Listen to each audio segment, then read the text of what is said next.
19. Silakan Kak Rusi. Baik, terima kasih banyak Pak Ano. Bismillahirrahmanirrahim. Assalamualaikum warahmatullahi taala wabarakatuh.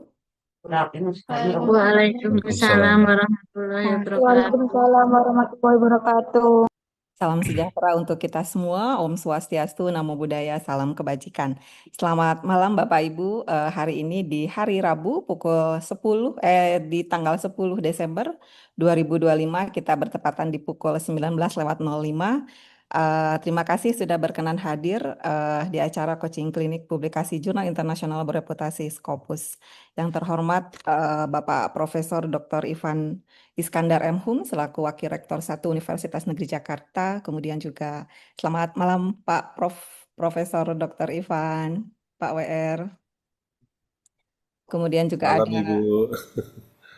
kemudian juga ada Profesor Dr. Suryadi selaku Kaprodi S3 MPUNJ eh, yang belum bergabung ya. Baik, kemudian juga ada Pak Ketua Umum dari IKA UNJ. Selamat malam Pak Ketua dan seluruh Selamat malam. jajaran IKA UNJ S3. Bapak dan Ibu, pada malam hari ini kita sama-sama bergembira karena akan berguru bersama dengan Bapak Dr. Arif Nugroho MPD selaku pembicara pada malam hari ini. Baik, untuk memulai kegiatan, acara kita buka dengan sambutan dari Bapak Wakil Rektor 1 Universitas Negeri Jakarta kepada Bapak Profesor Dr. Ivan Iskandar M. Hum. Dipersilahkan. Terima kasih Bu Rusi, suara saya terdengar? Aman, Prof. Baik, terima kasih. Bismillahirrahmanirrahim. Assalamualaikum warahmatullahi wabarakatuh. Waalaikumsalam. Selamat Waalaikumsalam warahmatullahi malam, Waalaikumsalam salam warahmatullahi sejahtera untuk kita semua. wabarakatuh. Ya, alhamdulillah syukur dan puji kita panjatkan kehadiran Allah Subhanahu wa taala. Ini masih diberi kesempatan, kesehatan dan semangat yang luar biasa Ibu Bapak. Saya merasa terhormat Pak Ano malam ini membuka Zoom peserta 128 gitu ya, di luar saya gitu ya. Ini luar biasa. Alhamdulillah, satu kebanggaan bagi saya secara pribadi membuka acara ini. Salam dan salam kita aturkan senantiasa pada Nabi besar Muhammad SAW. Izinkan saya menyapa dan memberi penghargaan kepada narasumber kita yang berpengalaman, Pak Andi. Apakah beliau tadi sudah bergabung insya Allah ya bersama kita. Saya kira yang dipilih oleh Pak Ketua, Pak Ano untuk memberi arahan pada kegiatan hari ini sangat tepat karena menulis itu hanya bisa dikembangkan kemampuannya melalui praktik menulis, dan narasumber kita alhamdulillah dari flyer tadi saya lihat beliau memiliki publikasi yang terindeks Scopus yang jumlahnya signifikan 16 kalau tidak salah ya Pak Ano ya. Betul, Prof. Arif, Dr. Arif ada 16 artikel Index Scopus. Ya, alhamdulillah terima kasih banyak Pak Ano. Yang kedua, kami sebagai pimpinan yang bertanggung jawab terhadap kegiatan akademik di UNJ ini menjadi pemicu benar ini kegiatan hari ini Pak Ano dan Bu Rusi Budian ya. Kenapa? Karena saya belum pernah diundang oleh sebuah ikatan alumni yang kegiatannya adalah mengembangkan kemampuan penulisan ilmiah dalam bentuk coaching klinik. Jadi ini luar biasa apa yang dilakukan oleh teman-teman dari IKA alumni S3 Manajemen Pendidikan UNJ. Dan yang paling aktif mengundang ya Pak Ano ya, saya pikir ya. Izin, Prof. Terakhir kami diundang berbicara tentang pembelajaran ya waktu itu ya secara luring, sekarang diikuti dengan kegiatan coaching klinik. Maka ini suatu hal yang luar biasa menurut saya, dan pesertanya juga sangat luar biasa karena sudah bertambah lagi nih Pak Ano. Berusia sudah 148, 150 ya. Jadi izinkan nanti saya menyampaikan hal ini di pimpinan kami untuk mendorong juga kegiatan-kegiatan seperti ini tidak hanya ternyata di luar kegiatan akademik yang formal sebagai mahasiswa, teman-teman di forum Ikatan Alumni Manajemen ini malah melakukan hal-hal yang menurut saya sangat layak untuk diapresiasi. Jadi undangan yang hadir banyak, instrukturnya pun seseorang yang memang sudah memiliki kemampuan yang mumpuni dalam penulisan. Saya kira hal-hal yang ingin saya sampaikan terkait dengan pembukaan kegiatan hari ini adalah pertama tadi selamat, kedua bila Pak Ano dan teman-teman menghendaki atau menginginkan atau merencanakan kegiatan seperti ini di lingkungan universitas, silakan Pak Ano dan teman-teman bisa menghubungi saya karena hal-hal ini pasti akan mendorong banyak teman-teman lingkungan internal UNJ untuk terlibat. Dan saya kebetulan diamanahkan untuk memfasilitasi kegiatan alumni karena bidang satu itu Burusi, kami bertanggung jawab untuk kegiatan akademik kemasan dan alumni. Nah, kegiatan alumni seperti ini menurut saya hal yang sangat pantas dan patut untuk kami fasilitasi.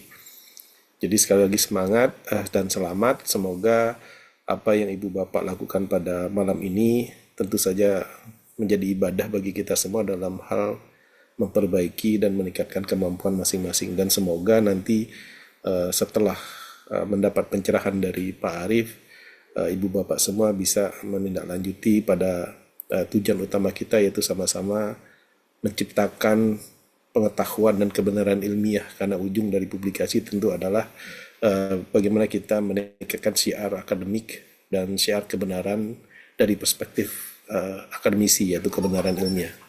Saya kira demikian. Terima kasih sekali lagi atas penyelenggaraan kegiatan ini dan selamat.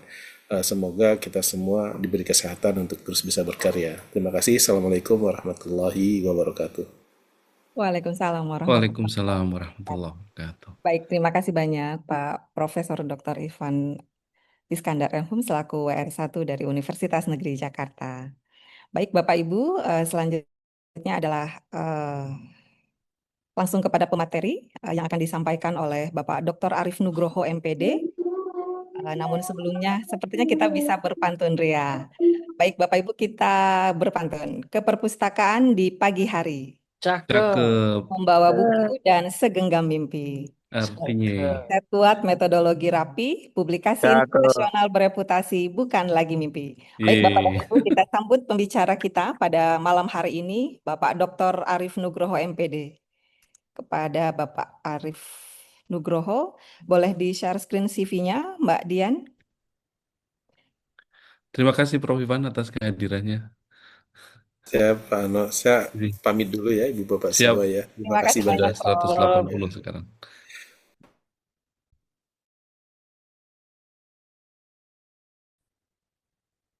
Baik, Bapak Ibu, terlampir adalah CV dari Bapak Dr. Arief Nugroho. Beliau adalah salah satu dosen dari Universitas Islam Negeri Raden Mas Said Surakarta dan setelah memiliki 16 artikel yang terindeks Scopus dan juga menjadi salah satu award di LPDP pada tahun 2023 dan banyak sekali segudang prestasi yang sudah diraih oleh Bapak Dr. Arief Nugroho MPD. Selamat pagi, selamat malam Pak Arief. Cek, selamat malam Bu Rusi. Suara saya bisa terdengar jelas ya? Jelas. Oke, aman Pak Arief. Sudah siap ya Pak Arief? Monggo Bu, kita Oke, mulai. oke, baik. Dengan demikian, silahkan Pak Arief untuk memulai kegiatannya. Baik, terima kasih. Saya share screen dulu sih. Bisa dilihat Bu Rusi? Aman Pak. Baik, sebelumnya Assalamualaikum warahmatullahi wabarakatuh. Selamat malam Bapak Ibu IKA UNJ. Selamat malam yang saya hormati Pak Wakil Rektor. Baik, Bu Rusi, sebelumnya mohon maaf ini pencahayaan di ruangan. Saya lagi di satu ruangan yang enggak ini.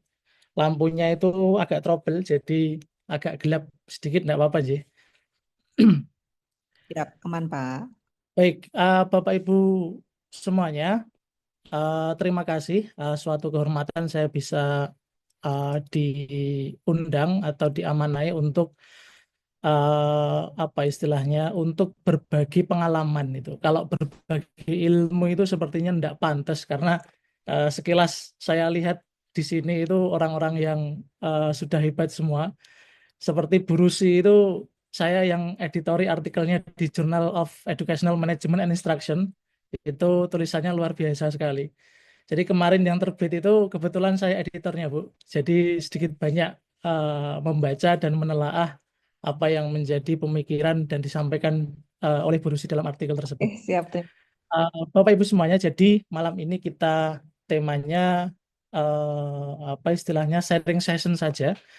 Jadi beberapa agenda hari ini yang sudah kami persiapkan based on my experience. Jadi bisa saja mungkin Bapak Ibu punya pengalaman berbeda atau pengalaman yang saya alami terkait dengan publikasi di International Journal bereputasi itu mungkin bisa saja tidak cocok dengan apa yang Bapak Ibu alami. Jadi kita punya style masing-masing dan juga tidak bisa, kalau istilahnya orang Jawa Tengah itu tidak bisa digebiah uyah gitu, Bu. Tidak bisa mungkin pengalaman saya diterapkan di pengalaman orang lain. Tetapi malam ini mungkin ada yang saya sampaikan satu dua hal yang sifatnya umum yang bisa saja nanti diterapkan oleh Bapak Ibu semuanya. Pertama, nanti kita sedikit membahas tentang mengapa kita perlu publikasi di JIB. JIB di sini yang saya maksud adalah Jurnal Internasional Bereputasi, karena term atau kosakata ini yang dipakai di penilaian angka kredit dosen itu, PAK itu pakainya Jurnal Internasional Bereputasi. Istilahnya di surat edaran Kemenristek itu juga pakai istilah ini. Maka kalau kita mengacu pada definisi itu, sebenarnya tidak hanya publikasi di jurnal Scopus yang masuk dalam internasional bereputasi, tetapi juga ada Web of Science di sana. Cuman karena mungkin di Indonesia itu apa namanya, stigmanya atau prejudice-nya itu sudah mengarah ke Scopus, maka ketika kita bicara tentang jurnal internasional bereputasi, maka itu akan erat kaitannya dengan jurnal yang sudah terindeks di database Scopus begitu. Kemudian nanti kita juga sedikit akan membahas tentang bagaimana kita bisa terbit di jurnal internasional bereputasi dari perspektif penulis, kemudian dari perspektif editor dan reviewer, kemudian sedikit nanti kita akan membahas atau sharing tentang sistematika penulisan IMRAT yang secara umum dipakai di dalam publikasi di jurnal internasional bereputasi. Kemudian jurnal selection, quick tipsnya nanti bagaimana kita memilih jurnal yang pas itu. Terkadang itu kalau menurut saya itu tidak ada tulisan kita yang jelek, Bapak Ibu. Mungkin tulisan kita itu belum ketemu dengan rumahnya yang cocok saja gitu. Sehingga mau masuk itu baru mau buka pintu mungkin itu udah ditolak. Karena mungkin tidak cocok sama penghuni rumahnya itu. Jadi memilih rumah yang tepat itu mungkin juga perlu tipsnya atau perlu beberapa hal yang perlu dipertimbangkan begitu.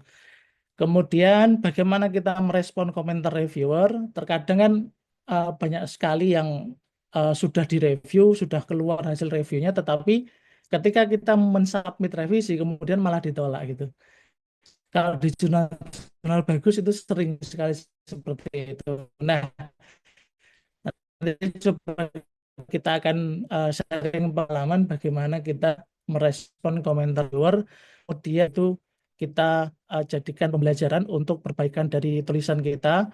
Kemudian terakhir nanti sedikit kita bahas tentang suka duka dan apa saja lika-liku publikasi di JIB. Baik Bapak Ibu yang saya hormati, sekilas profil tadi sudah disampaikan oleh moderator. Nama saya Arif Nugroho. Jadi sebenarnya Ibu, saya itu baru mau ujian promosi dokter itu besok Ibu. Jadi tanggal 11 itu baru mau promosi dokter. Jadi secara ofisial sebenarnya belum ada DR-nya itu. Nah, saya dosen dari UIN Raden Mas Said Surakarta, koleganya Dr. Heldi. Kemudian sedikit tentang profil publikasi saya di Scopus maupun di Google Scholar, bidang saya adalah English Language Teaching, Ibu.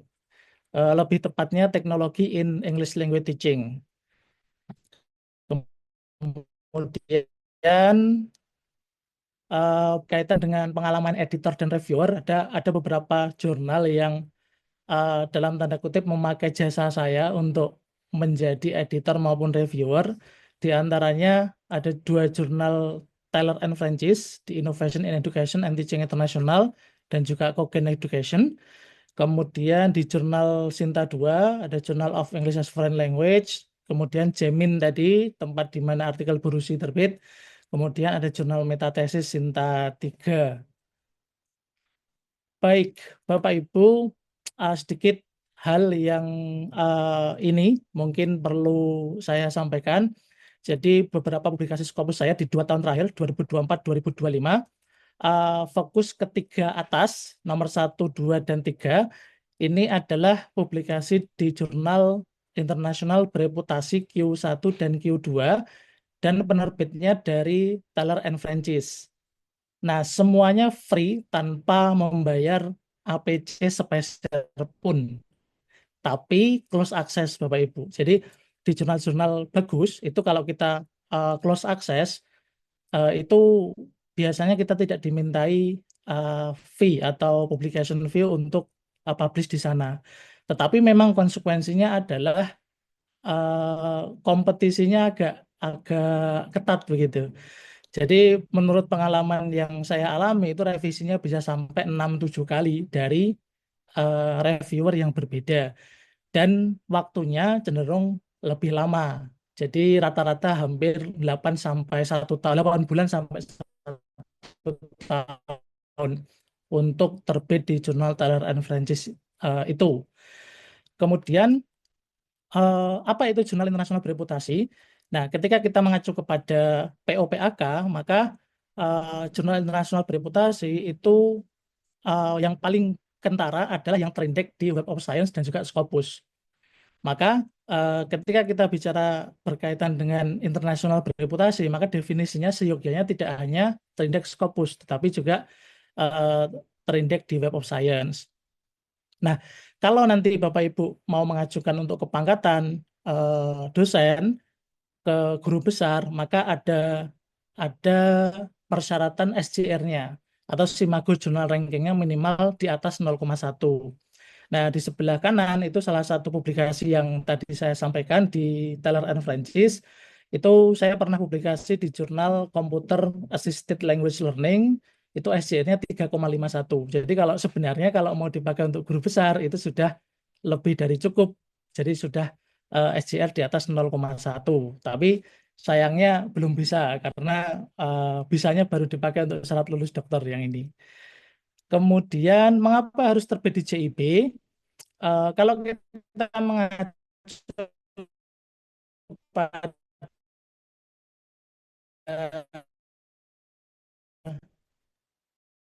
Sinyalnya putus-putus, Pak Arif. surat edaran Tek 19 administrasi, ya, halo, cek, Ya, terdengar jelas nggak suara saya, ya. Bu Rusi? Lanjut boleh Pak. Tadi terputus, sekarang sudah baik.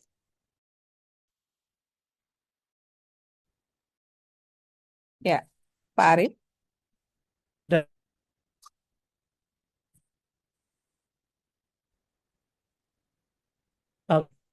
KPDIK di tahun 2012,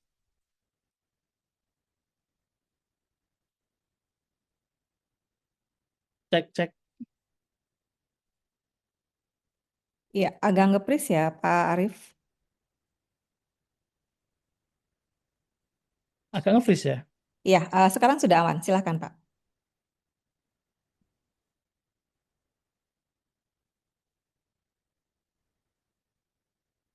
Oh,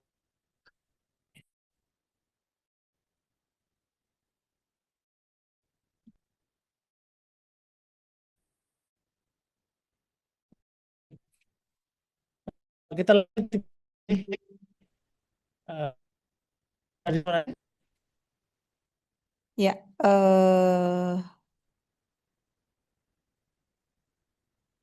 Halo, Bu, suara Atau saya jelas nggak? kurang jelas, Pak? Atau mungkin boleh dinonaktifkan kameranya, Pak, biar nanti siapa tahu suaranya agak lebih baik begitu? Oke, sebentar.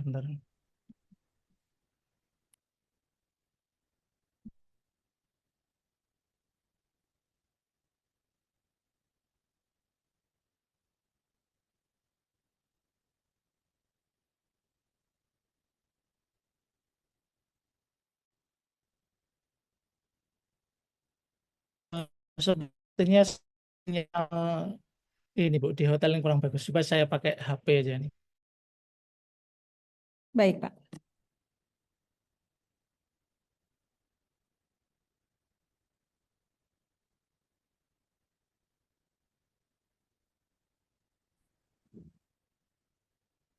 Baik, cek.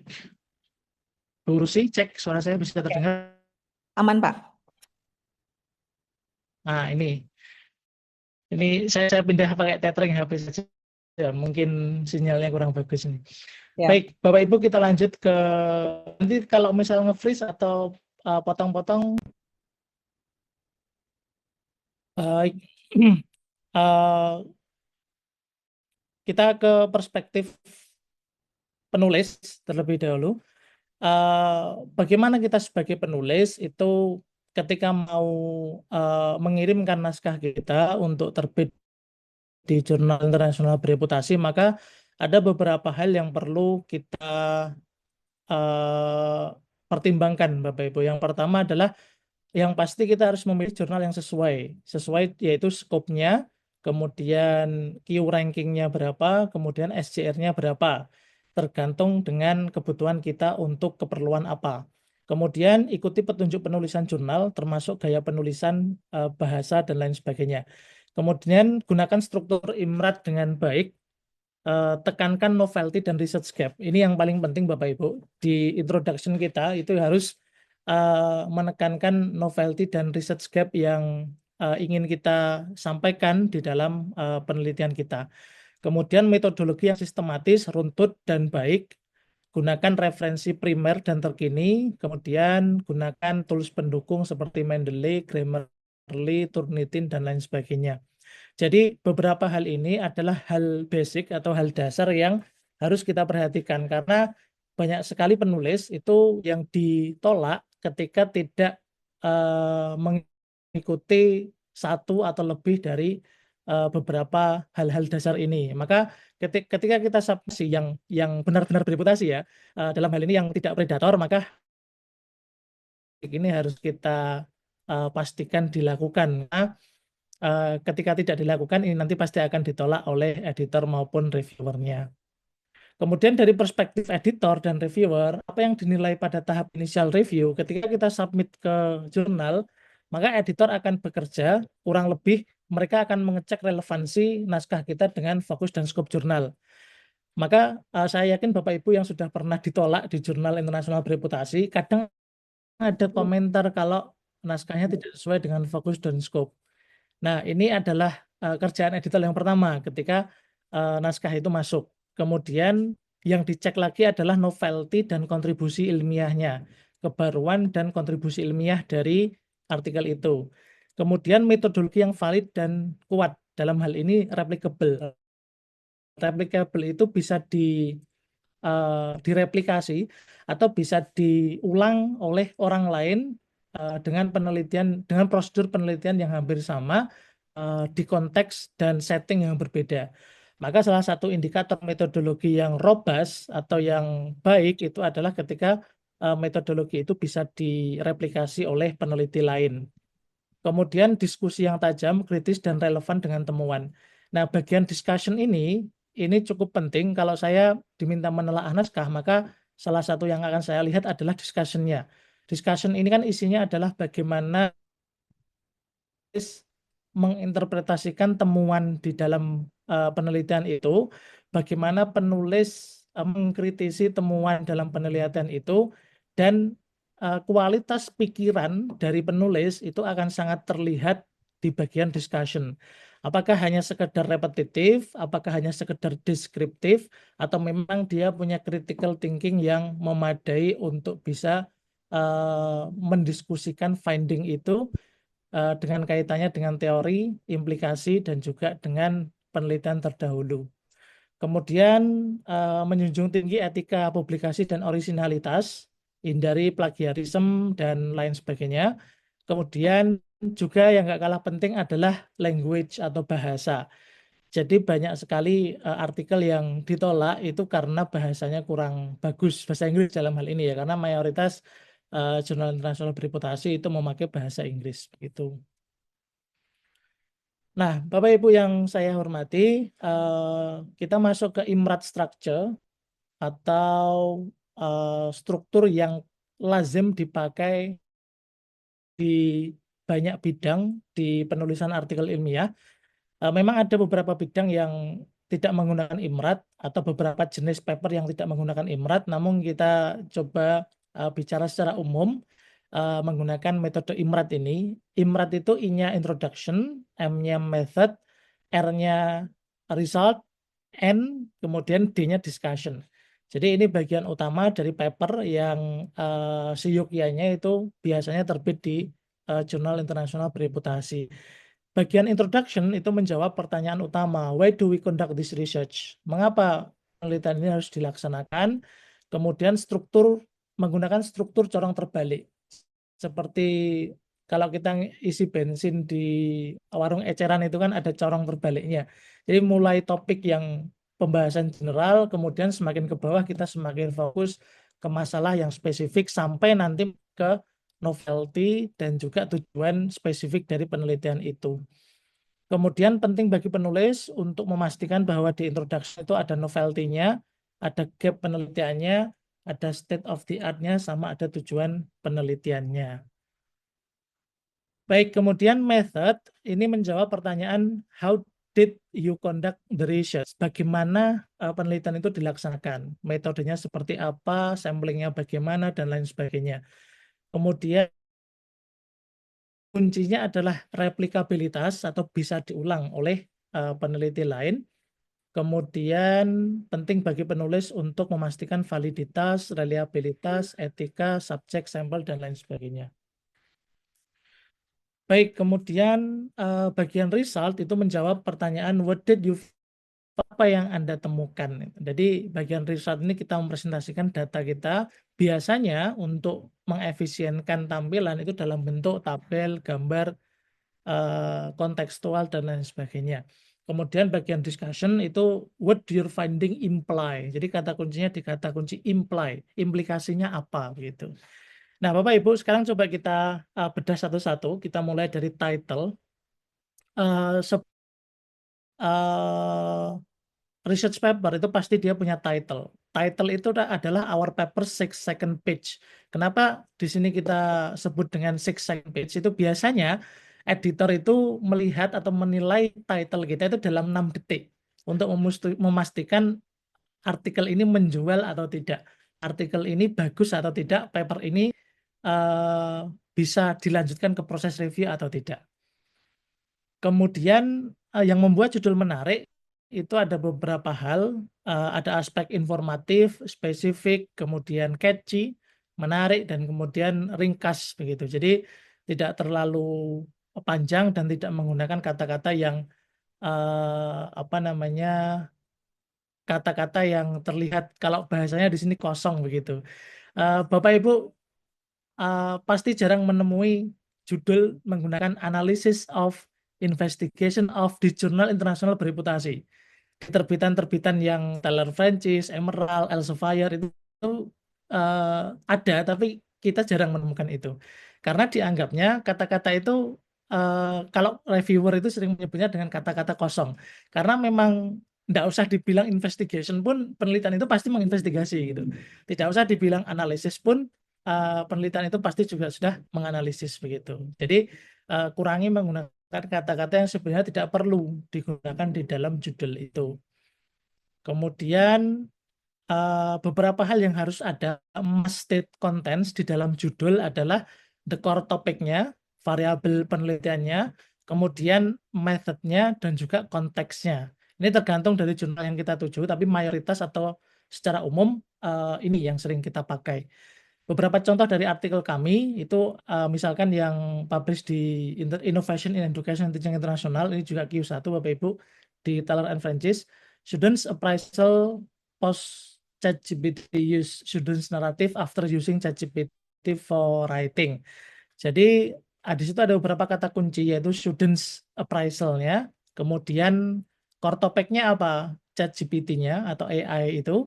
Kemudian ada metodologi di sana, naratif. Jadi pasti ini mayoritas kemungkinan besar adalah kualitatif karena naratif. Kemudian konteksnya ini di writing, jadi di dalam kepenulisan begitu. Kemudian abstrak Bapak Ibu. Abstrak ini our paper in a nutshell. Jadi apa istilahnya adalah paper kita secara singkat itu di dalam sebuah narasi singkat itu isinya apa begitu. Nah, must state content yang harus ada di dalam abstrak itu adalah kalau saya berdasarkan pengalaman saya dan saya meyakini ada background, kemudian tujuan, method, result, dan conclusion atau implication. Jadi 5 hal ini. Nah, mengapa? Biasanya kan ada juga beberapa artikel yang memang langsung ke tujuan. Tetapi kalau saya pribadi itu lebih prefer ketika menulis menggunakan short background. Untuk apa? Untuk mengantarkan pembaca kepada gap penelitian atau urgensi kenapa penelitian ini harus dilakukan. Jadi satu kalimat saja cukup untuk mengindikasikan background begitu. One sentence that quickly establish the context and the problem. Ini menurut kami ini penting karena ini akan mengantarkan pembaca kepada konteks penelitian kita. Baru kemudian diikuti oleh tujuan, method, kemudian result dan implication. Contohnya di paper kami yang di samping abstrak itu, yang hijau itu adalah background, kemudian biru itu tujuan penelitian dan merah itu method. Memang agak sedikit panjang karena kebetulan ini penelitian eksperimen sehingga perlu menjelaskan sedikit detail di prosedur eksperimennya di abstrak. Kemudian yang ungu ini hasilnya, kemudian yang kuning adalah atau implication-nya dari penelitian itu. Maka 5 hal ini atau minimal 4 hal exclude background ini harus ada di dalam abstrak kita. Kemudian introduction. Introduction itu kita menyebutnya sebagai the first impression. Jadi editor atau reviewer yang baca naskah kita itu akan sangat impress atau terkesima dengan naskah kita ketika introduction-nya itu ditulis dengan bagus begitu Bapak Ibu. Jadi bagaimana kita menulis introduction yang bagus? Setidaknya ada 5 artikel. Sekali lagi ini menurut saya atau pengalaman saya, Bapak Ibu mungkin boleh memiliki preferensi yang berbeda. Tetapi paling tidak ada 5 hal ini yang sering kami pakai ketika menulis introduction. Yang pertama adalah establish the context, atau kita sering menyebutnya sebagai the hook gitu. Jadi konteks penelitiannya ini apa? Tujuannya adalah to grab the reader's attention and orient them to the broad topic. Jadi kita mengenalkan topik penelitian kita itu apa. Kemudian summarize previous research.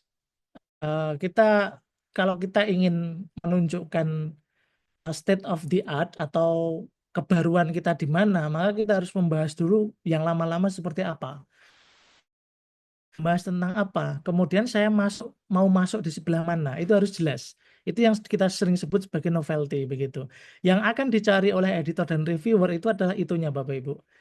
Jadi kita harus bisa menampilkan previous research itu hasilnya apa, kemudian kekurangannya apa, dan penelitian kita mau masuk ke kekurangan itu bagian mana begitu.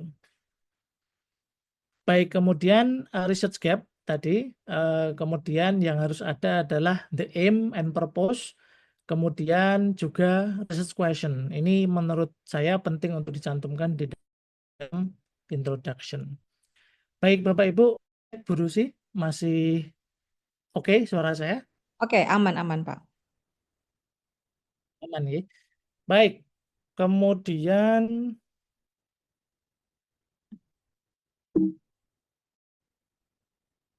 oke, ini sedikit contoh di paper yang sudah kami publikasikan di jurnal yang awal kami tunjukkan tadi. Bagaimana kami menulis introduction.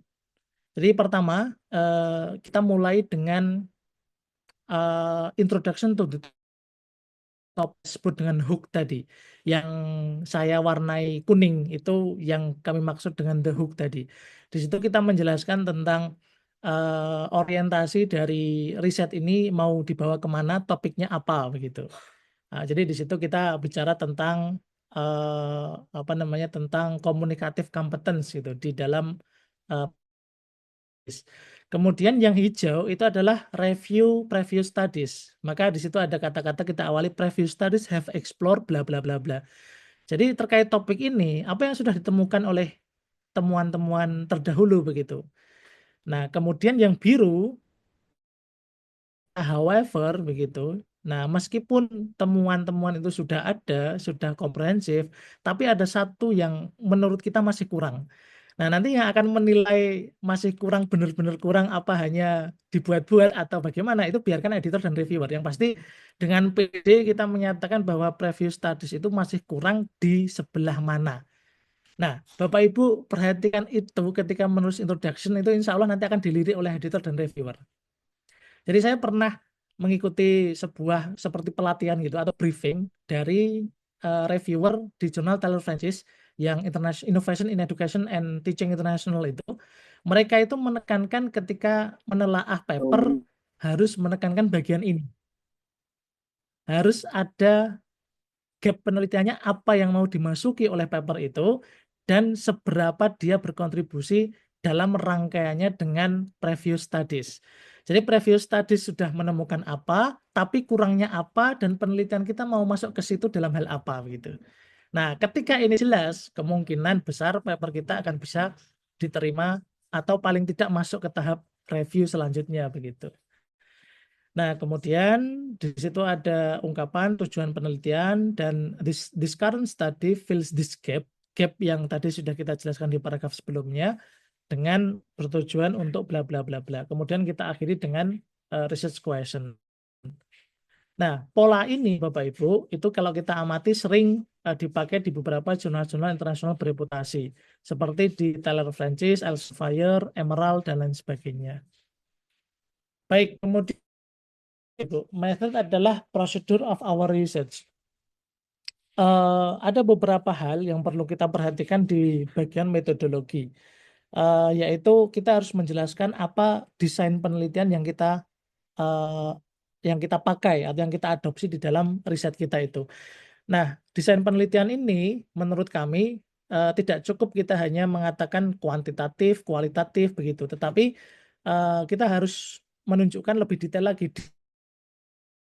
Kualitatif ya misalkan naratif inquiry seperti contoh di sebelah kanan, drawing on the qualitative approach, qualitative research, maka menggunakan jenis naratif inquiry atau case study, atau kalau kuantitatif menggunakan desain survei dan lain sebagainya. Nah, ini penting karena ketika kita hanya menyampaikan kuantitatif dan kualitatif saja, itu kemungkinan besar tidak akan dilirik oleh editor maupun reviewer di JIB begitu. Nah, kemudian yang kedua, kita harus jelas menjelaskan riset setting dan partisipan. Ini kita bicara tentang field research Bapak Ibu nggih. Penelitian yang dilakukan dengan data lapangan begitu. Kalau paper literatur review nanti berbeda lagi ceritanya. Kalau di data lapangan maka harus jelas setting penelitiannya di mana, kemudian partisipannya siapa, where-nya di mana, who-nya siapa. Dan data collection, instrumen dan juga prosedurnya juga harus dinyatakan dengan jelas.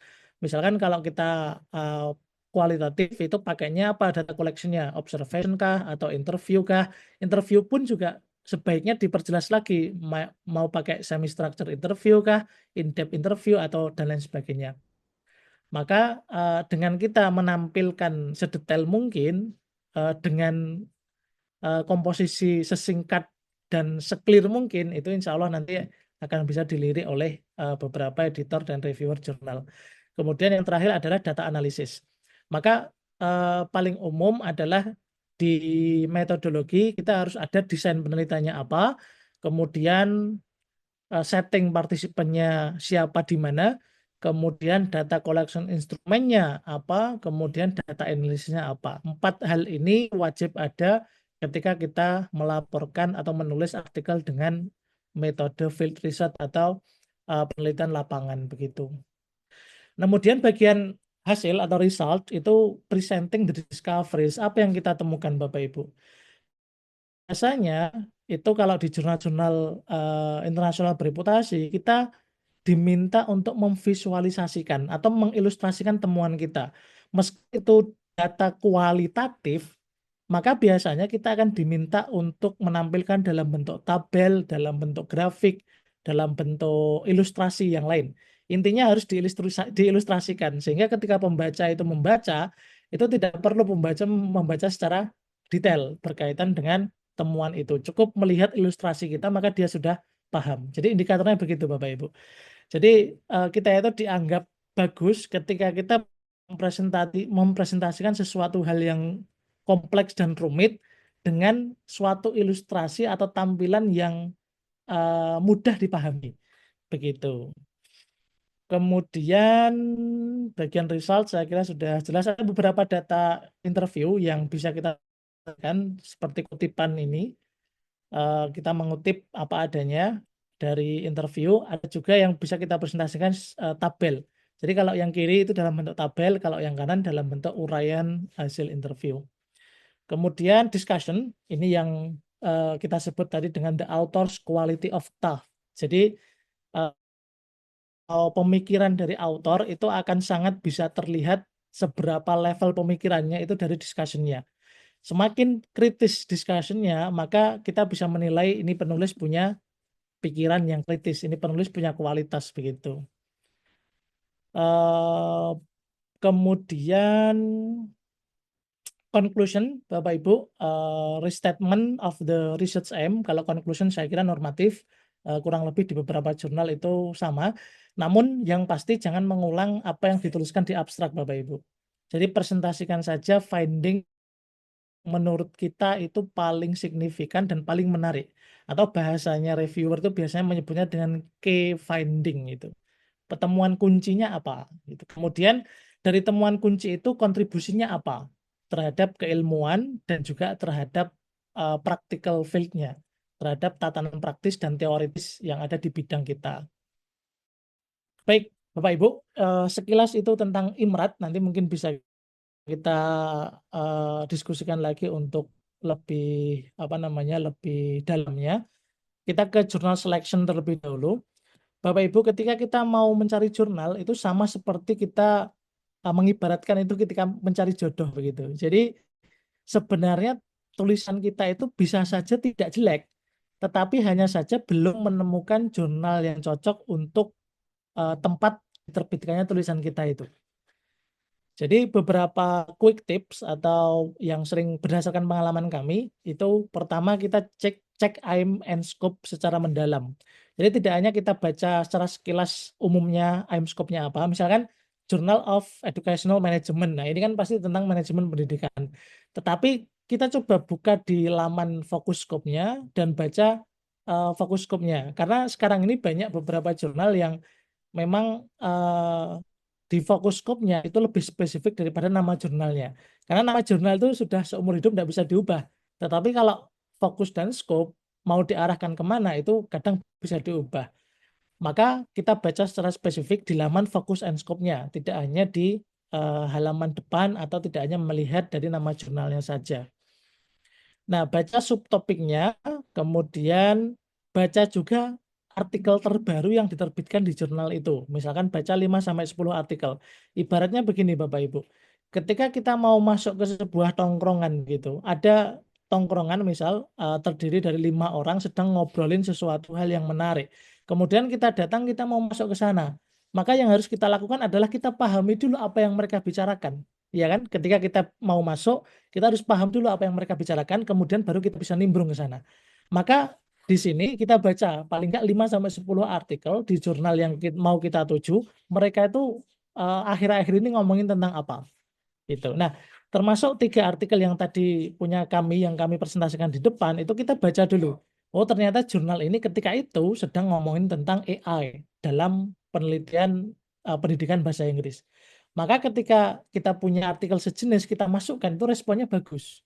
Nah, ini butuh skill atau butuh apa ya istilahnya? Butuh kemampuan khusus untuk bisa mengidentifikasi hal seperti ini. Maka Bapak Ibu harus mampu untuk menganalisa jurnal ini sedang membahas tentang apa. Dan paper saya ini kita arahkan ke sana. Jadi insya Allah nanti di tongkrongan itu kita akan diterima kalau kita punya visi misi, kita punya pembahasan yang sama begitu. Kemudian yang kedua, kita verifikasi dan evaluasi metriknya, terutama kalau tujuan sampingan kita adalah untuk kenaikan pangkat Bapak Ibu. Kita kan tidak menginginkan kita terbit tahun ini, kemudian tahun depan jurnal itu discontinue gitu. Nanti ujung-ujungnya nggak bisa kita pakai untuk syarat kenaikan pangkat. Nah, maka kita harus verifikasi dan evaluasi metrik dari jurnal itu. Kita cek jurnal itu sehat apa enggak. Caranya bagaimana? Yang pertama, Bapak Ibu bisa melihat Q rankingnya. Bapak Ibu bisa pergi ke scopus.com, kemudian ketik nama jurnalnya, kemudian lihat bagian side score trennya ini Bapak Ibu. Di sini ada side score rank dan trend, ada Scopus content coverage. Nah, di bagian side score and trend, rank and trend ini, maka ada grafik di bagian kanan yang biru-biru ini. Ketika grafiknya itu meningkat, yang merah ini ya, merah ini meningkat, maka itu bagus. Atau kalau kasusnya ini Computer Assisted Language Learning yang tadi kami publish, ini mungkin sampai 10 tahun, 15 tahun lagi jurnal ini tidak akan discontinue. Karena dia side score trendnya bagus sekali. Grafiknya di atas dan dia stabil gitu. Nah, apa yang perlu kita perhatikan, misal ini International Journal of Instruction Bapak Ibu. Ini cukup familiar di kalangan bidang pendidikan di Indonesia. Sekarang sudah discontinue. Nah, kemarin ketika sebelum discontinue tahun 2002, dia itu 2018, 19, 20 dia naik, kemudian terbitannya juga ikut naik banyak, tetapi 2021, 2022 dia stagnan. Nah, 2023 dia decline Bapak Ibu. Maka yang seperti ini kurang direkomendasikan kalau kami untuk tujuan kepangkatan begitu. Tapi kalau sekedar untuk publikasi ya monggo.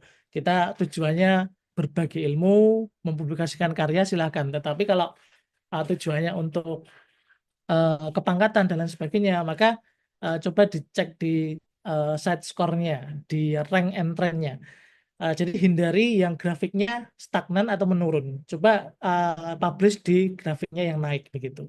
Naik terus begitu. Kemudian evaluasi waktu prosesnya Bapak Ibu. Kan terkadang kita juga terkendala ada yang sampai 2 tahun, 3 tahun baru bisa terbit itu. Nah, dari mana kita bisa mengevaluasi? Di laman jurnal ketika jurnal itu menyatakan internasional bereputasi yang bagus, biasanya diterbitkan di publisher besar, itu pasti ada yang namanya speed atau acceptance-nya. Jadi ada rata-rata kapan naskah itu diterima, kapan naskah itu masuk ke tahap review dan lain sebagainya. Kalau di Springer itu semua jurnal Springer itu pasti ada metriknya seperti yang saya kotak merah ini. Jadi dari pertama submit ke submission itu berapa lama? Kalau ini 9 hari, dia sudah ada keputusan lanjut atau ditolak. Kalau di Taylor & Francis yang tadi jurnal kami Computer Assisted Language Learning itu 30 hari biasanya dari submission ada keputusan di review atau ditolak. Nah, hal seperti ini bisa dilihat di laman websitenya jurnal yang bersangkutan, juga bisa dilihat di genesis artikel yang ada di laman pertama PDF-nya itu Bapak Ibu. Jadi perlu juga kita mereview waktu yang diperlukan untuk jurnal itu bisa menerbitkan sebuah artikel. Kemudian lihat jumlah artikel yang diterbitkan Bapak Ibu. Jadi semakin banyak jumlah artikelnya itu ada dua dilema. Yang pertama adalah peluang kita terbit di jurnal itu maka semakin tinggi karena slotnya atau kuotanya itu semakin banyak. Tetapi juga hati-hati Bapak Ibu, semakin banyak itu juga ada kemungkinan jurnal itu bisa discontinue begitu. Nah, bagaimana cara kita mengantisipasi itu? Maka dilihat lagi di side score dan rank dan trennya tadi Bapak Ibu. Jadi side score itu dihitung dari mana? Side score itu dihitung dari jumlah citasi dibagi jumlah artikel yang terbit di jurnal itu. Kalaupun jurnal itu menerbitkan banyak artikel, tetapi citasinya juga banyak, maka side score-nya juga akan banyak. Berarti jurnal itu punya dampak yang jelas dampak yang signifikan terhadap pengembangan keilmuan dan itu tidak akan pernah didiskontinue oleh Scopus. Jadi rumusnya itu. Nah, jadi kalau seperti computer assisted language learning ini kalau dilihat itu cenderung banyak terbitannya. Tetapi citasinya dia juga banyak sehingga set skornya dia bisa tinggi. Maka saya berani mengatakan kalau jurnal yang seperti ini itu akan sulit untuk didiskontinue karena dia dianggap punya kontribusi dan faktor dampak yang signifikan terhadap pengembangan keilmuan di bidang dari jurnal itu. Seperti itu Bapak Ibu. Kemudian bagaimana kita merespon komentar reviewer? Nah, Bapak Ibu jika sudah bergelut dengan kepangkatan lektor kepala atau guru besar, itu catatan asesor itu biasanya kita diminta untuk melampirkan respon kita terhadap reviewer di artikel yang kita ajukan itu. Nah, yang paling menurut kami paling bagus atau paling pas adalah kita meresponnya satu-satu dengan menggunakan tabel Bapak Ibu. Jadi komentar reviewernya apa, kemudian kita balas dengan revisi yang kita lakukan apa. Itu kita jelaskan secara detail. Nah, dengan begini maka reviewer itu akan merasa puas dan senang direspon satu-satu dan apalagi kalau responnya itu akurat. Selain itu, nanti kita tuliskan juga namanya cover letter Bapak Ibu. Jadi ketika merespon komentar reviewer, mensubmit revisi, itu biasakan ada cover letternya. Gitu. Kemudian ini learning from rejection, bagaimana kita menyikapi sebuah penolakan. Jadi ditolak itu hampir pasti Bapak Ibu. Jadi kita ketika submit di jurnal internasional bereputasi, apalagi yang reputasinya itu beneran bereputasi, maka tidak jarang kita akan ditolak. Namun kemudian kita menyikapi penolakan itu, maka di sini kami mencoba membagi menjadi 3 step. Step pertama itu 4 jam, rule 24 jam. 24 jam setelah ditolak, apa yang kita lakukan? Ya sudah, tidak apa-apa, we give ourselves 24 hours to process the emotion. Ya kadang mesti kecewa, kemudian mesti apa, biarkan aja 24 jam galau dan lain sebagainya. Kemudian setelah itu become a data analyst. Kita pelajari kenapa ditolak dan reviewernya apa. Biasanya kalau di jurnal-jurnal bagus itu walaupun ditolak kita diberi masukan untuk meningkatkan kualitas paper kita. Kemudian step ketiga itu create action plan. Jadi setelah kita menganalisa apa kemudian yang akan kita kita lakukan begitu untuk menyikapi penolakan itu dan belajar dari penolakan itu. Baik, Bapak Ibu, ini sedikit sharing saja dashboard tolerance saya. Jadi sebelum saya bisa publish 3 artikel yang saya sampaikan di awal tadi, saya sudah melakukan percobaan selama 14 kali dan hasilnya adalah yang diterima itu hanya 3 kali Bapak Ibu. Jadi rejection itu hal yang normal dan sangat biasa ketika kita submit di jurnal dengan publisher yang besar begitu. Jadi dari 14 kali percobaan itu diterimanya hanya 3. Jadi kalau Bapak Ibu baru ditolak 5 kali, 6 kali itu jangan menyerah, langsung diperbaiki kemudian disubmit lagi. Nanti ketika kita rajin memperbaiki itu pasti di satu titik akan ketemu dengan rumah yang pas tadi. Baik, terakhir Bapak Ibu, sebenarnya apa yang saya sampaikan tadi itu sudah saya tulis di buku, salah satu buku yang yang saya tulis untuk untuk merekam apa yang kami alami tadi di dalam sebuah buku. Judul bukunya adalah 6+3 Road to PhD Reflection on My Research Publication. Jadi 6+3 ini bukan tuntutan rakyat ke DPR atau ya seperti 17+8 itu bukan. Tetapi 6 itu adalah 6 publikasi Scopus yang saya sampaikan di awal tadi dan 3 publikasi Sinta selama perjalanan S3 saya. Kemudian yang saya sampaikan tadi itu semua sudah terekam di dalam buku Reflection on My Research Publication ini. Mungkin itu Ibu Rusi yang bisa saya sampaikan. Sudah sedikit saya percepat biar tidak terlalu panjang begitu. nanti bisa kita lanjutkan dalam diskusi. Begitu. Terima kasih. Saya kembalikan ke Bu Rusi. Baik, terima kasih banyak Pak Dr. Arief. Luar biasa ya, meskipun malam Pak Dr. Arief dari Indonesia bagian Barat sekarang pukul 20 pas Pak. Berarti di Indonesia Tengah sudah pukul 21 dan di Indonesia Timur sudah pukul 22. Namun antusiasme luar biasa Pak Arief masih tetap bertambah untuk pesertanya. Baik, Bapak dan Ibu, saya kira terkait jurnal internasional bereputasi ini menjadi sesuatu yang dibilang sulit tapi harus dijalanin gitu ya. Mau dijalanin tapi agak sulit. Sehingga memang semua nyaris kata karena kita akademisi begitu ya, adanya di Sivitas Akademika sehingga memang kita tidak bisa lari dari jurnal internasional bereputasi Bapak Ibu ya.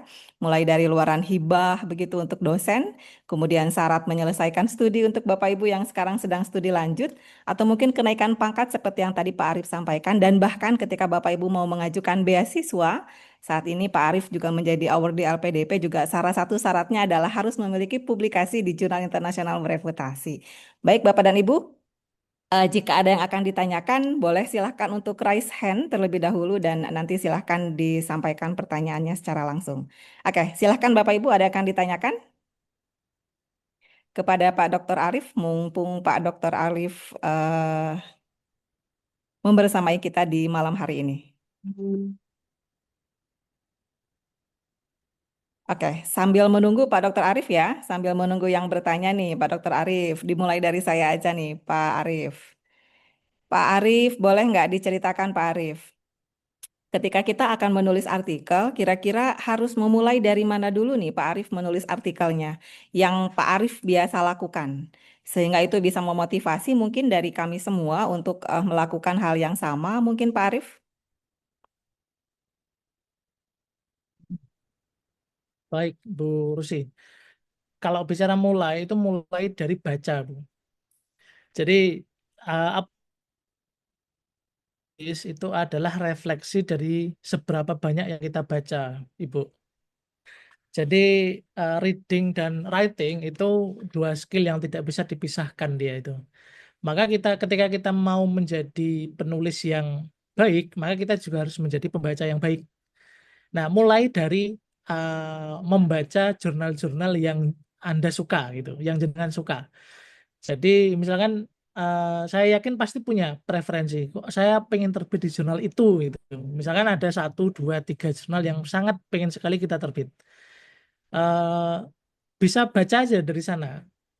Di topik-topik yang mereka terbitkan apa, cara dia para author itu mempresentasikan artikelnya seperti apa, itu lama-lama kita akan terpola di otak kita itu. Seperti membuat introduction tadi itu lama-lama akan terpola.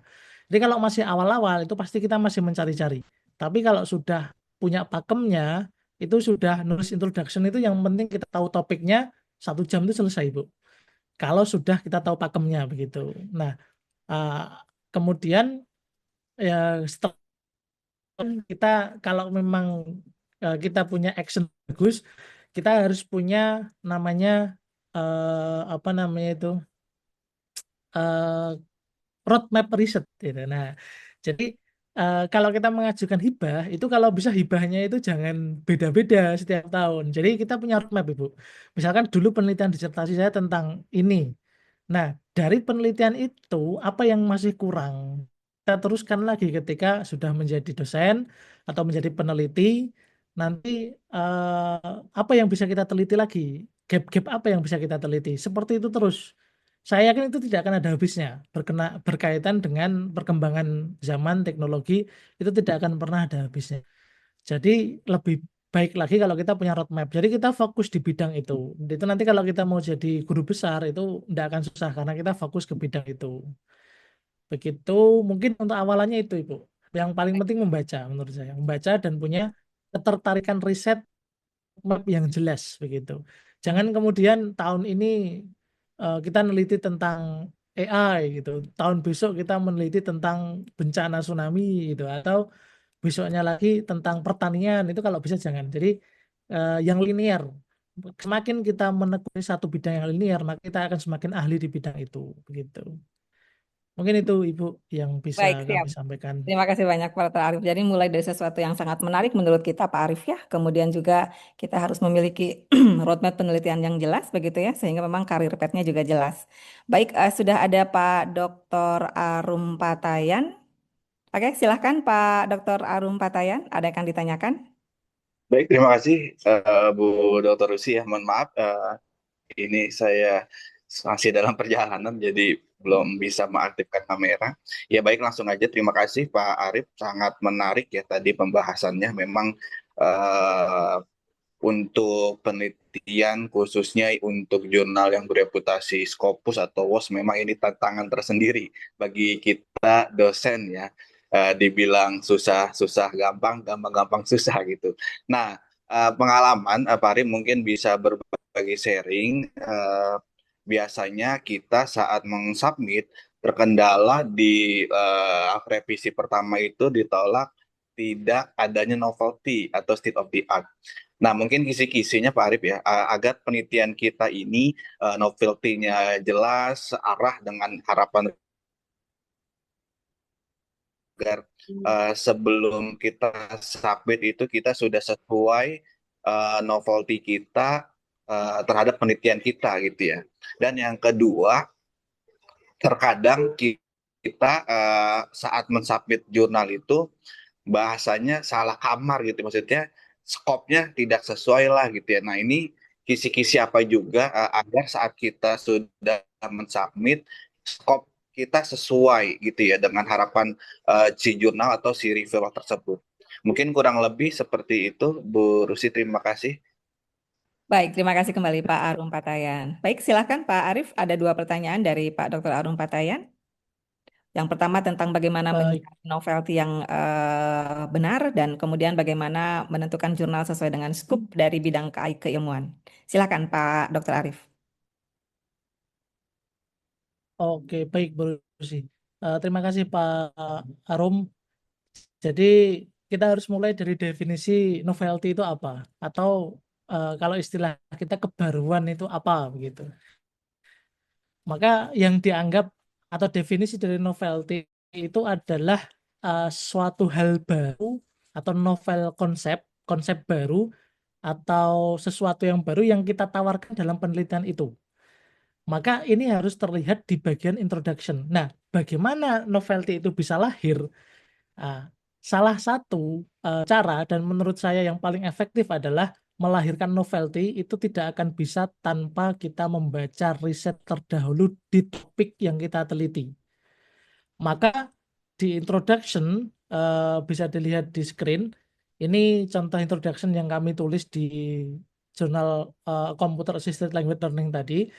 Ketika kita mau mengungkapkan sebuah novelty atau kebaruan, maka kita akan mulai dulu dari temuan previous studies. Bapak Ibu bisa fokus ke yang tercetak hijau. Previous studies tentang topik ini have explored learning techniques bla bla bla bla. Jadi previous studies yang terbaru itu sudah mengatakan apa. Nah, kemudian di dalam previous studies itu masih ada gap yang perlu kita perhatikan gitu. Kalau dalam hal ini gap yang kami usulkan adalah yang kami temukan itu adalah penggunaan metode pengajaran yang melibatkan diskusi kritis seperti start learning ini untuk meningkatkan kemampuan komunikatif competence itu masih belum banyak dieksplorasi di penelitian sebelumnya.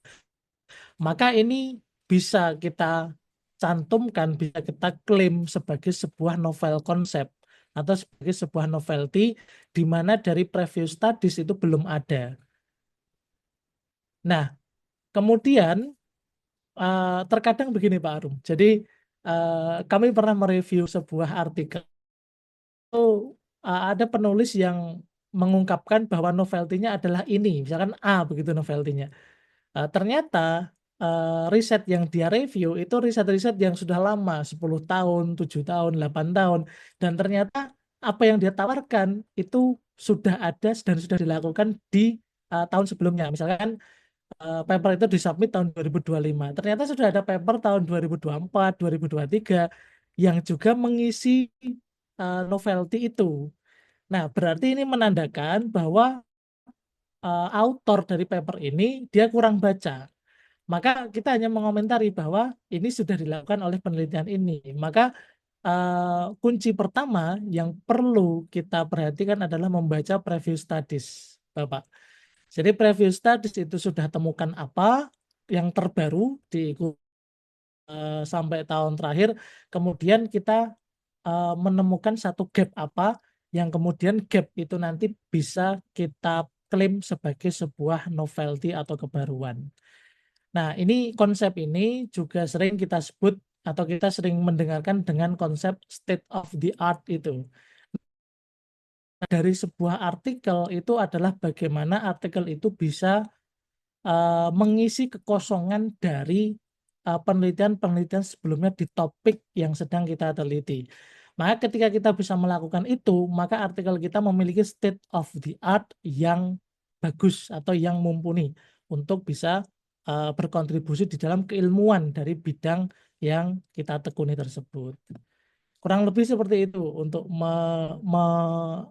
menimbulkan atau memunculkan sebuah novelty, maka kata kuncinya adalah kita harus baca preview studies terkait dengan topik riset kita yang terbaru begitu. Maka tadi saya bilang kalau kita penting untuk mengikuti jurnal-jurnal yang di bidang kita atau paling tidak 1, 2, 3 jurnal yang memang kita sangat ngefans begitu. Kita ikuti terbitan terakhirnya mereka apa. Dengan begitu nanti kita akan muncul. Ketika kita sudah baca 5 artikel, 10 artikel dari sana, kita akan punya ide, oh yang seperti ini belum ada gitu. Maka kita bisa memproposkan itu sebagai sebuah novelty. Begitu Bu Rusi. Tadi yang kedua apa Bu? Yang kedua Kok terkait lupa saya. pemilihan jurnal sesuai dengan skupnya, Pak Dr. Arief. Oh iya, baik Bapak Arum.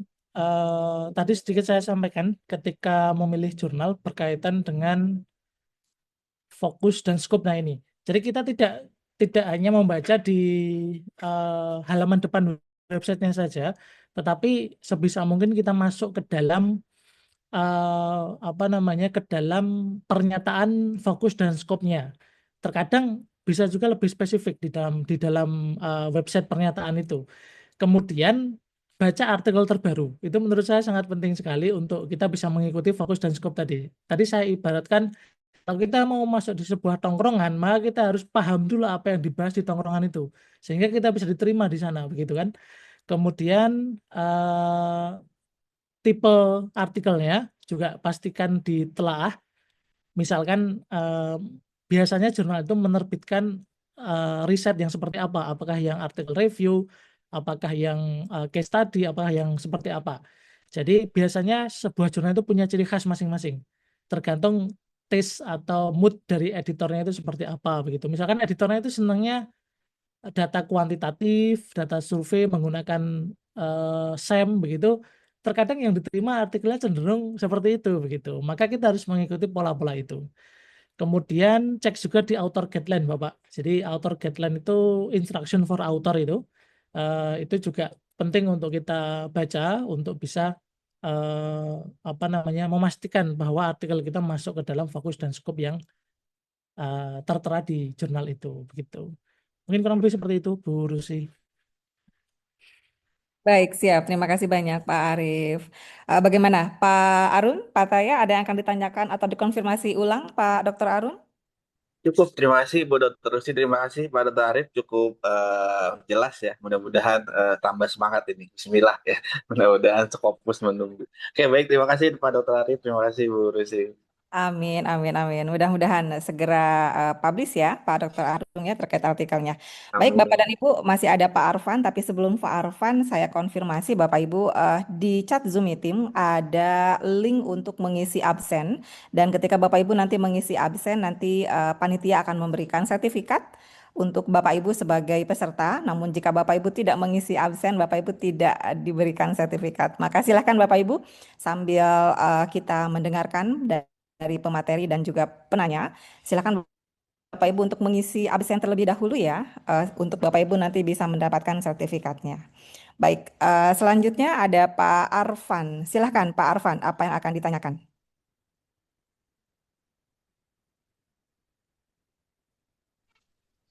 Baik, terima kasih Ibu. Mohon izin, suara saya sudah bisa terdengar.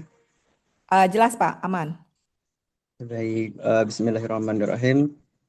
Selamat malam Pak Arif dan ibu-ibu yang sudah di Zoom ya. Saya mohon izin juga ingin bertanya ke Pak Dr. Arif, karena beberapa waktu lalu saya menjumpai teman dan punya cerita gitu Pak Dokter. Bahwasanya ketika ingin mensubmit ke jurnal yang bereputasi, ada beberapa kendala yang dipertimbangkan. Karena kalau dari persepsi penulis, penulis mendapati bahwasannya penulisannya itu sudah bagus. Di sini diambilnya itu metodologinya. Ya, metodologi yang digunakan adalah mixed method dan menurut penulis itu sudah bagus. Sedangkan menurut jurnal itu masih dipertimbangkan lebih lanjut. Apakah bagusnya menggunakan mixed method atau sebaiknya kuantitatif aja atau kualitatif aja misalnya. Nah, kira-kira menurut pandangan Pak Dr. Arif, mungkin berdasarkan pengalaman juga, apa ada kira-kira jurnal itu yang memang mereka fokusnya ke satu aja, misalnya mazhab metode penelitiannya, misalnya yang kuantitatif aja atau yang kualitatif aja, atau kira-kira sepengalaman Pak Dokter, hal yang demikian itu sudah menjadi lumroh dan harus kita ikuti atau memang seharusnya bagaimana gitu Pak Dokter? Mohon izin. Baik. Cukup satu atau ada yang ditambahkan kembali pertanyaannya Pak Arfan? Satu aja atau Satu mungkin aja ada. ya. Oke, baik. Terima kasih Pak Arfan. Oke, silahkan Pak Arif terkait Oke, beda persepsi katanya. Apakah ada mazhab terima di kasih. dalam jurnal Pak Arfan? Silakan Pak. Baik, terima kasih Mas Arfan. Jadi memang jurnal itu banyak. Kalau kalau Anda cari di Mas misal mungkin di Scopus.mago lah gitu. Dan setiap jurnal itu punya karakteristik masing-masing. Jadi kalau dibilang ada enggak yang jurnal yang punya mazhab tertentu? Ada. Kalau di bidang saya itu di Taylor Francis ada satu jurnal namanya Journal of Reflective Practice. Nanti mungkin Mas Arfan bisa cek di Google itu namanya Reflective Practice. Jadi jurnal itu khusus memuat tentang metodologi reflective practice kualitatif yang menggunakan metodologi reflektif itu. Jadi mayoritas data collection-nya itu diambil dari refleksi informannya. Entah pakai written reflection, oral reflection, atau menggunakan eksperimen reflection. Jadi dia khusus membahas tentang itu. Nah, ketika ada paper masuk, apalagi kuantitatif, itu mesti kebanyakan ditolak. Gitu. Karena saya pernah masuk di jurnal itu dan ditolak. Karena saya memakai mixed method begitu. Nah, berkaitan dengan mixed method, itu sebenarnya kita ini kan kalau peneliti-peneliti Indonesia, apalagi mahasiswa, teman-teman mahasiswa S2, S3 itu kalau sudah mencantumkan mixed method itu seakan-akan oh ini sudah dianggap bagus itu. Padahal sebenarnya urgensi penggunaan mixed method itu terukur apa tidak begitu. Jadi editor dan reviewer itu akan menilai apakah memang permasalahan yang diangkat di dalam penelitian itu memang harus diselesaikan dengan mixed method atau cukup dengan kualitatif atau kuantitatif saja. Nah, ini paradigma. Nah, ada satu teorinya Pak Creswell itu, mungkin Mas Arfan nanti bisa cek di YouTube. Buka aja kata kuncinya Sequential Explanatory Research Speech by Creswell gitu. Nah, jadi salah satu yang menjadi teori babon di disertasi saya adalah paradigmanya Creswell berkaitan dengan Sequential Explanatory Mixed Method Research. Nah, apa itu? Itu tidak hanya sekedar mixed method biasa, tetapi itu adalah sequential explanatory. Bagaimana data kualitatif misalkan itu digunakan untuk menjelaskan temuan kuantitatif. Dan memang urgensi untuk menggunakan mixed method itu ada. Contohnya begini, Bapak Ibu. Ketika pilkada itu atau pilpres begitu, banyak itu kan hasil survei tentang tokoh A, tokoh B, tokoh C begitu. Nah, hasil survei itu kan mayoritas dikuantifikasi dengan presentasi angka. Maka kalau kita mengklasifikasi itu sebagai kuantitatif itu kan. Nah, tetapi ada satu urgensi di mana kita harus membaca apa di balik angka itu. Misalkan di temuan Pilpres itu Prabowo Subianto itu angkanya 58%, kemudian Anies Baswedan angkanya 30% atau 25% misalkan. Nah, itu kan presentasi angka dan itu adalah hasil survei kuantitatif. Lalu kemudian ada urgensi, kenapa bisa angka itu muncul? Kemudian apa historisnya? Apa alasan apa namanya sosial politisnya angka itu bisa muncul?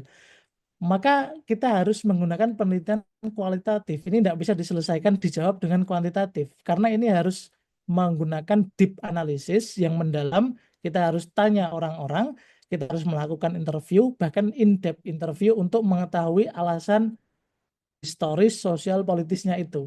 Maka menurut Creswell tadi, inilah konsep yang dinamakan dengan sequential explanatory mixed method research, di mana harus sekuensial.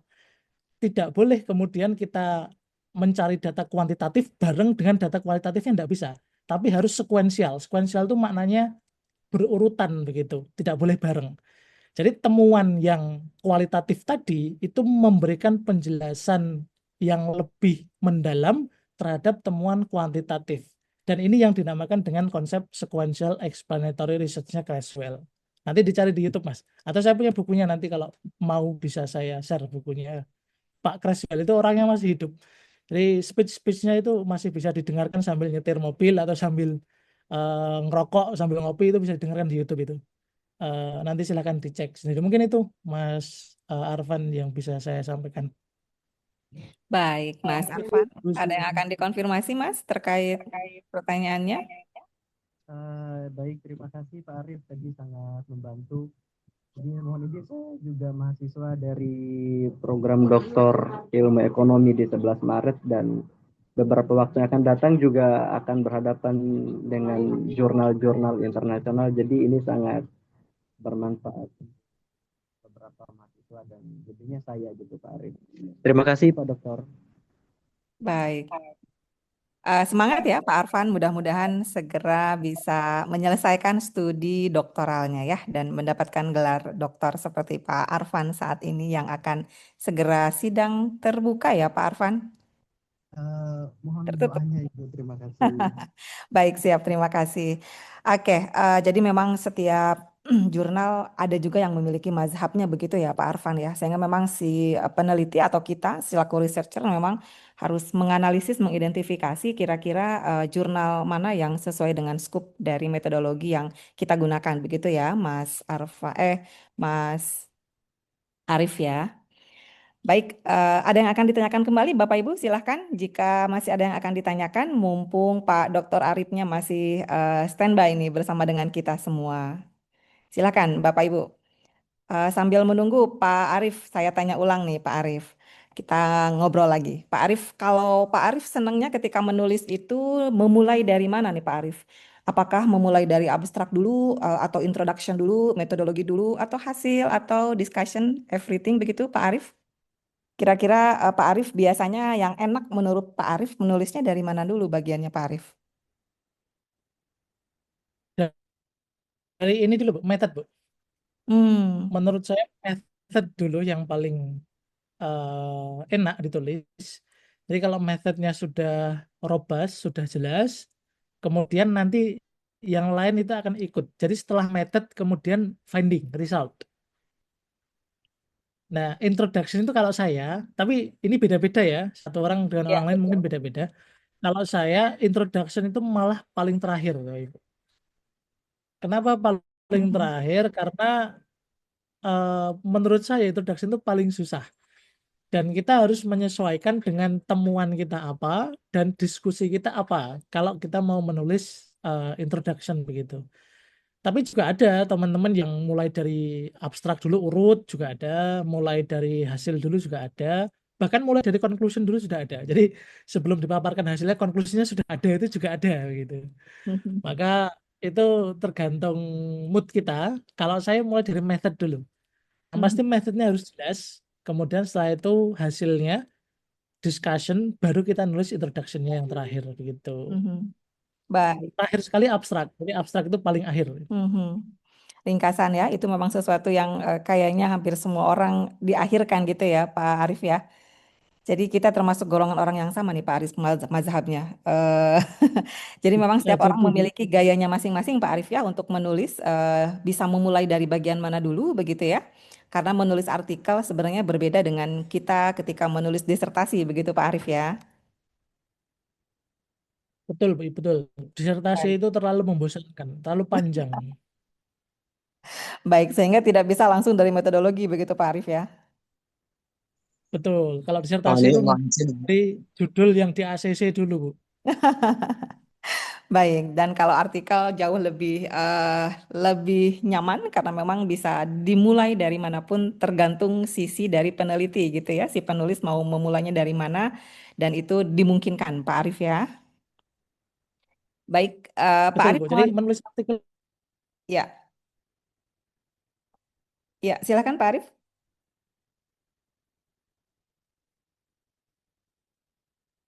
Oke, Pak Arif masih mendengar suara saya kah?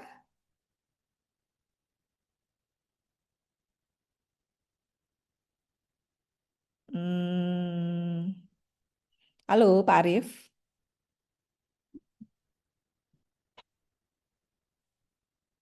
Ya, Pak Arif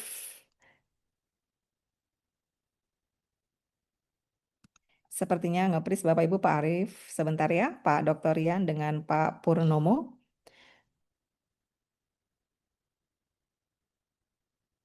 Iya, dan keluar. Sepertinya sinyalnya agak kurang baik. Oke, baik. Bapak Ibu sambil menunggu Pak Arif ya. Jadi Bapak Ibu ketika kita menulis artikel kita bisa memulainya dari sisi mana yang Bapak Ibu rasa itu paling nyaman, paling enak begitu ya. Paling mood untuk menulisnya dan itu dimungkinkan Bapak Ibu. Kalau tadi Pak Arif selalu atau apa ya senang ketika menulis memulainya dari metodologi.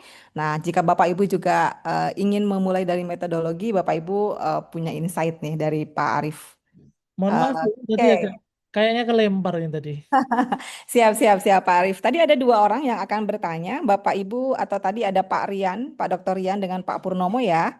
Oke, raise hand kembali dengan Pak Purnomo ya. Oke, Pak Purnomo silahkan. Pak Arif boleh untuk dilanjutkan ya, Pak Arif. Ya, monggo, Bu. Sampai Ya, jam berapa ini nanti, Bu? ini belum 2 jam sih Pak. Oke. Aha, baik, siap. Pak Arif, oke, ada Pak Purnomo. Silahkan Pak Purnomo. Oke, selamat malam Ibu Moderator dan Pak Arif ya. Ya, silahkan. Selamat malam. Nama saya Purnomo ya. Kebetulan juga sedang mengambil program doktoral di Universitas Negeri Yogyakarta ya. Saya mau tanya pendek saja. Yang pertama, kalau jurnal kita seandainya di reject atau ditolak begitu, apakah lebih bagus kita betul kita turunkan, kita ganti judul atau ganti topik gitu, atau kita perbaiki, kemudian kita ajukan lagi di jurnal yang sama atau pindah ke jurnal yang lain? Ya, apakah kita kembali ke jurnal yang sama tapi diperbaiki, atau kita perbaiki lalu kita pindah ke jurnal yang lain dengan topik yang sama? Yang pertama itu. Yang kedua, bagaimana kita menilai jurnal yang berimpact faktor tinggi ya? Karena selama ini yang kita ketahui jurnal itu hanya diklasifikasikan saja dari Q4, Q3, Q2, Q1. Karena ada beberapa perguruan tinggi yang menetapkan impact faktornya, bukan kuartilnya. Jadi kuartil 4, tapi kalau impact faktornya tinggi itu lebih diutamakan daripada kuartil 1 atau 2 ya, tapi yang impact faktornya lebih rendah. Itu saja. Terima kasih Pak Dokter. Baik, luar biasa nih Pak Purnomo. Mudah-mudahan segera selesai ya studinya juga Pak Purnomo ya. Baik Pak Arif, silakan ada 2 pertanyaan. Pertama terkait artikel yang di-reject apa yang harus dilakukan terkait strateginya. Kemudian yang kedua bagaimana cara menilai atau melihat impact faktor yang reputasi tinggi untuk kita bisa memilih jurnal. Silakan Pak Arif. Oh, saya mulai dari yang kedua dulu ya, Bu ya. Siap. Terkait impact faktor, Bapak bisa lihat kalau jurnal itu Sinta, di Sinta itu ada Bapak. Jadi masuk ke Sinta, kemudian jurnalnya diketik, dicari, nanti ada IF-nya, impact factor Sinta. Tapi impact factor Sinta itu biasanya lebih tinggi daripada impact factor yang ada di Scopus. Karena impact factor itu dihitung dari citasi dibagi jumlah artikel terbitan. Jadi sebuah jurnal itu dinyatakan punya faktor dampak yang tinggi ketika jurnal itu disitasi, Bapak. Nah, disitasi itu maknanya berarti dia bermanfaat. Termasuk kita sebagai penulis itu untuk mengukur seberapa besar manfaat kita atau manfaat tulisan-tulisan kita untuk khalayak keilmuan secara umum di bidang kita, itu lihat citasinya. Semakin banyak orang mengutip karya kita, berarti kita dianggap punya faktor dampak yang tinggi. Gitu. Tapi kalau artikel kita nggak ada yang ngutip, itu berarti ya ya artikelnya berarti nggak berdampak secara belak-belakan kita bisa ngomong seperti itu. Nah, cara menghitungnya seperti itu, Bapak. Kalau di Scopus itu yang dihitung hanya citasi yang kemudian diterbitkan di jurnal Scopus. Jadi namanya Scopus Citedness itu. Maka kalau kita mensitasi jurnal, kemudian jurnalnya itu Scopus, kemudian kita citasi dan artikel kita publish di Sinta, maka tidak dihitung sebagai citasi. Kalau di Scopus gitu. Maka yang dihitung adalah jurnal yang disitasi atau artikel yang disitasi yang kemudian terbit di database Scopus juga, namanya Scopus Citedness. Nah, bagaimana cara kita bisa melihatnya? Lihat di citasinya. Semakin jurnal itu disitasi, maka IF-nya atau impact faktornya maka akan cenderung tinggi. Tapi itu juga dilihat dari jumlah terbitannya juga, Bapak. Jadi jumlah terbitannya banyak, citasinya sedikit, itu IF-nya pasti sedikit. Tidak begitu berdampak. Kalau jumlah citasinya banyak dan papernya yang diterbitkan sedikit, itu pasti IF-nya tinggi. Jadi rumusnya seperti itu. Jadi intinya yang berdampak adalah yang disitasi. Tidak hanya berlaku untuk jurnal, tetapi berlaku juga untuk karya-karya pribadi kita sebagai seorang peneliti. Semakin banyak yang mensitasi paper kita atau karya kita, maka kita bisa tergolong sebagai orang yang berdampak di bidang yang kita geluti. Intinya begitu. Kemudian pertama tadi berkaitan dengan apa Bu Rusi tadi ya? Saya kok lupa. Berkaitan dengan ini Pak, artikel yang di reject, apakah harus Ya. diperbaiki atau kemudian dia Baik. melanjut? Kalau saya Pak, itu kita mungkin beda-beda ya, setiap orang beda-beda. Tapi kalau saya, itu saya pantang untuk mengirim satu artikel yang di reject di jurnal yang sama. Jadi pasti pindah jurnalnya. Jadi ibaratnya kita ngelamar cewek itu, kalau sudah ditolak ya sudah cari yang lain, jangan kemudian kita balik lagi ke rumah itu gitu. Biar nggak terlalu sakit hati gitu ya Pak? Iya, ya kita punya harga diri lah gitu. Wih, punya pengalaman Pak Arif kayaknya. Iya, jadi kalau ditolak maka ini Bapak, yang perlu dilakukan adalah ini, ada 3 step ini. Yang pertama adalah 24 jam pertama biarkan emosi kita bergejolak. Jadi pasti kita emosi, pasti kita kecewa, kita menganggap kalau tulisan kita itu jelek. Tapi nanti hari berikutnya itu kita harus mulai menjadi seorang data analis. Apa sih yang menyebabkan ditolak? Kita bisa sharing dengan teman, kolega, dan lain sebagainya. Kemudian kurangnya di mana? Kemudian yang ketiga, step ketiga kita create action plan. Bagaimana cara kita memperbaiki dan nanti disubmit di jurnal yang lain, Bapak. Ini dashboard Taylor Francis saya submit 14 kali, ditolaknya itu 11 kali, Bapak. Nah, dan ini hanya dari 5 artikel kalau tidak salah. Jadi tidak 14 artikel ya, 5 artikel ditolak di satu jurnal. Saya cari jurnal yang lain sampai dia menemukan rumah yang pas itu. Jadi sampai saat ini dari 5 artikel itu yang diterima baru 3 ini di Taylor Francis. Tapi entah kenapa saya lagi senang dengan Taylor Francis. Jadi belum merambah ke Springer beberapa kali tapi masih ditolak, belum diterima begitu. Dan sepertinya kok nyaman di Taylor and Francis itu. Jadi kita fokuskan di sini gitu, coba fokus di sini. Begitu Bapak. Jadi diperbaiki sampai di jurnal lain aja Bapak.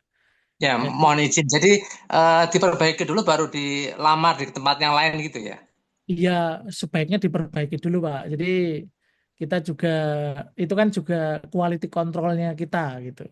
Kalau memang kita baca ada masukan yang menarik, yang bisa diaplikasikan, maka menurut saya diperbaiki aja. Jadi kita kita juga harus menempatkan Oh posisi iya. kita sebagai Lalu orang yang belajar tadi gitu. sedikit yang terkait impact factor, itu tahunya kita impact factornya tinggi kan setelah disetujui, setelah dipublish ya. Kalau belum dipublish kan kita tidak tahu impact factornya Ya, tinggi atau rendah. ya enggak, no. Kan itu kan impact faktornya jurnal, bukan impact faktornya yang punya impact faktor itu kan jurnal dan juga peneliti. Jadi impact faktor jurnal itu bisa kita ketahui sebelum kita submit pun kita sudah bisa ketahui. Jadi misalkan seperti Oh iya ya. seperti ini, jurnal Computer Assisted Language Learning ini impact faktornya tinggi. Dari mana kita bisa tahu tinggi? Citasinya dia banyak sekali. Coba Anda cek di Scopus Citedness, tapi ngeceknya harus pakai akun Scopus yang premium, Mbak. Kalau yang gratisan kayaknya nggak bisa. Kalau UNJ bisa, Pak. Karena saya juga UNJ, itu email studentnya itu bisa dipakai untuk ngecek gitu, Pak. Citedness, Ah, citedness-nya. walaupun kuartilnya rendah ya, walaupun Q4, tapi kalau impact faktornya tinggi itu lebih baik ya daripada Nah, Q1, tapi impact itu faktornya rendah. itu menurut saya jarang terjadi, Pak. Ya ada beberapa yang terjadi, tapi jarang. Karena apa? Karena penentuan kuartil itu juga berdasarkan salah satunya impact factor. Jadi ada yang mana tadi yang, nah ini Pak. Di sini yang Anda jenengan bisa bisa cek grafik yang biru, yang bar biru. Kelihatan ya? Iya kelihatan. Nah, ini kan ada angka 0 sampai 100, Pak. Iya. Nah, lihat kemudian side score-nya, tren side score yang merah, garis merah. Nah, tren Oke. side score itu berasal dari mana? Berasal dari citasi dibagi, jumlah citasi dibagi dari jumlah terbitan di jurnal itu. Nah, semakin Bentar, Pak. komposisinya bagus, artinya Bentar, citasinya bentar. banyak, lebih banyak daripada jumlah publikasinya, maka trennya dia akan naik atau stabil. Nah, jika citasinya banyak, ini kan kuartil 1 itu kan 0 sampai 25, Pak. Itu Q4, itu Q4. Kemudian 25 sampai 50 itu Q2. Kemudian 50 sampai 75 itu Q3, Q2, kemudian 75 sampai 100 itu Q1. Maka yang sebelah kiri, IJAL ini, Indonesian Journal of Applied Linguistics, ini dia berada di Q2. Sekarang coba dicek, ini Q2 pasti. Karena dia kisaran 70 ke 80. Ini Q2 dan grafiknya agak turun. Artinya jumlah terbitannya mungkin ditambah tapi tidak sejalan dengan citasinya. Maka impact faktornya dia agak sedikit turun. Side score-nya juga agak sedikit turun. Kalau trennya seperti itu terus bisa jadi dia akan turun ke Q3, Pak, karena citasinya tidak banyak. Tapi dia menambah jumlah artikel terus. Berbeda dengan ini, Pak, coba. Computer Assisted Language Learning, grafiknya di atas, dia 100 terus, Pak. 100 terus dia. Maka sampai saya mungkin berani mengatakan sampai nanti saya punya cucu, Pak, ini masih akan Q1, Pak. Sepertinya jurnal ini. Kuat ya. Ya. Kuat ya. Nanti coba jenengan cek di scopus.com yang seperti ini. Nah, tapi sekali lagi tidak semuanya ini hanya rambu-rambu, tidak semuanya berlaku, Bapak Ibu. Jadi ada beberapa pengecualian juga, kasus yang mungkin update-nya terlambat dan lain sebagainya, atau jurnal yang baru terindak di Scopus itu bisa juga dia masih di Q4 tapi dia sudah punya IF yang tinggi. Tapi di tahun berikutnya itu kemungkinan dia akan naik. Karena Scopus dan Simago itu kuartilnya itu kan update-nya kan tahunan begitu. Jadi bisa jadi datanya tidak real time begitu, Bapak Ibu. Kurang lebih itu yang saya tahu, Bu Rusi, Pak Pur. Mungkin nanti siap. cross check lagi dengan. Jadi Anda jangan mudah percaya dengan saya. Jadi silakan cross check dengan narasumber lain atau dengan sumber-sumber yang lain di YouTube atau di mana, di buku dan lain sebagainya. Itu Bu Rusi. Tapi kayaknya percaya Pak Dokter, karena tadi dia langsung bilang, Pak Purnomo langsung bilang, saya ngelamar gitu. Karena tadi nggak bisa move on, akhirnya ngelamar, mau submit jadi ngelamar ya kalau Pak. kalau mau percaya dengan saya itu pilihan Anda gitu kan. Yang penting kan saya sudah menawarkan ya. Baik. Terima kasih penjelasannya Pak Dokter. Siap, baik. Terima kasih banyak Pak Arief dan Pak Purnomo. Jadi memang ada keterhubungan ya Bapak Ibu, ada relevansi antara kuartil dengan impact factor. Baik, tadi kalau tidak salah ada Pak Dr. Rian. Saya khawatir Pak Dr. Rian ini. Pak Dr. Rian, mangga, silahkan Pak Dr. Rian, ada yang akan ditanyakan? Tadi raise Ya, hand. Prof. Rian. Oh, Prof, mohon izin. Mohon maaf.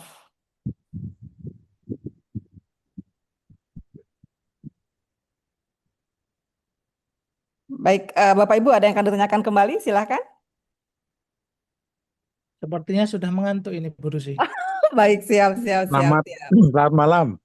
Ya, selamat malam. Mbak Rusi, terima kasih sudah ini kita semua di moderasi dengan sangat luar biasa. Suaranya juga sangat merdu sekali. Bisa diulang lagi. Oh, siap, Prof. Mas Arief, saya bangga dengan Anda. Ya, Lanjutkan Prof. dan Sama-sama nama jadikan, kita ada nugrohonya, Prof. ya kita satu fam kita. Prof, Satu nanti marga. kita ketemu ngopi, Prof. Di Oh Solo, siap, Prof. tapi syarat satu, yang traktir saya lo ya. Oh, siap, Saya Prof. nggak Kalau nggak itu bisa siap ikutan, semua. Prof. Harus ikut. Nanti yang bisa ngeriung saja. Nanti kita janjian. Nah, Mas Aris, pertama Anda adalah bagian dari Indonesia itu kan mengembangkan daya saing kan ya. Nah, Anda adalah salah satu aktor kita mengembangkan daya saing di Scopus. Ini membanggakan sekali. Jangan berhenti, dan apa yang Anda kerjakan hari ini itu bukan cuma membantu teman-teman, tapi membantu Indonesia meningkatkan daya saing intelektual kita di dunia internasional. Bagus, saya sangat bangga sama Mas Arief ini. Nah, kedua, ada yang saya pengen konfirmasikan. Jadi gini, apakah boleh? Ini pertanyaan bodoh loh ya, Nur Sewu. Jadi apakah boleh, kan kita seringkali menyampaikan riset gap gitu ya. Seringkali kalau kita bicara gap itu gap ke bawah gitu loh. Jadi misalnya harusnya dapatnya 10, cuman dapat 8 begitu ya. Apakah mungkin riset gap itu ke atas? Jadi misalnya biasanya itu best practice-nya itu 10, tapi yang terjadi itu 12 begitu. Nah, apakah riset gap seperti itu boleh untuk dianggap sebagai riset gap, Mas Arief? Begitu, Pak Nun. Baik, terima kasih banyak, Prof. Silakan, Pak Arief. Wah, Bu Rusi. Ini yang ditanya nggak lebih pintar daripada yang bertanya, Bu. Jadi Iya, kami mengucapkan saya terima kasih sih, Prof, sudah memotivasi kita semua. Mudah-mudahan ini menjadi insight buat kita semua, Prof. Jadi saya ndak enak itu berusaha untuk menjawab Prof Rian itu. Nanti jawabannya bisa kita sampaikan kalau kita ngopi aja, Prof, itu, Prof. Oh siap, aduh, ini memang ini Mas Arief ini petani padi ini. Padi itu kan semakin berisi semakin menunduk, ini saya bangga sekali. Ya Mbak Rusi, saya cocok. Jadi ada satu, kalau boleh saya bagikan pemikiran saya. Jadi teman-teman, ada dua tujuan menulis Scopus. Satu untuk kepentingan kita, dan itu mungkin sifatnya lebih idealis. Tapi kedua, bolehlah kita melakukan yang itu untuk Indonesia, dan ini lebih lebih sifatnya pragmatis. Gimana caranya? Saya sangat kagum dengan Mas Arief tadi. Cari jurnal yang kita bisa nulis dan itu bisa cepat masuk pasti. Bahkan isunya isu-isu yang tidak besar sekali tapi masuk, itu akan dihitung sebagai citasi internasional. Jadi kita semua izin untuk mengekor Mas Arief ini, Mas, bahwa kami yang mengekor untuk bagian dari, dan teman-teman kalau nulis jurnal Scopus ya tolong dipikirkan baik-baik bahwa Anda itu bukan cuma nulis buat Anda lulus saja, tapi buat Indonesia kita gitulah.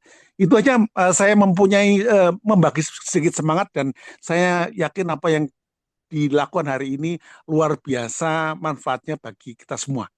Matur nuwun. Terima kasih banyak, Prof. Makasih, Prof. Rian. Iya, Makasih, semangat Mbak membangun Rusi, Prof. generasi berprestasi ya, Bapak Ibu. Kita sudah diberikan motivasi oleh Prof. Rian.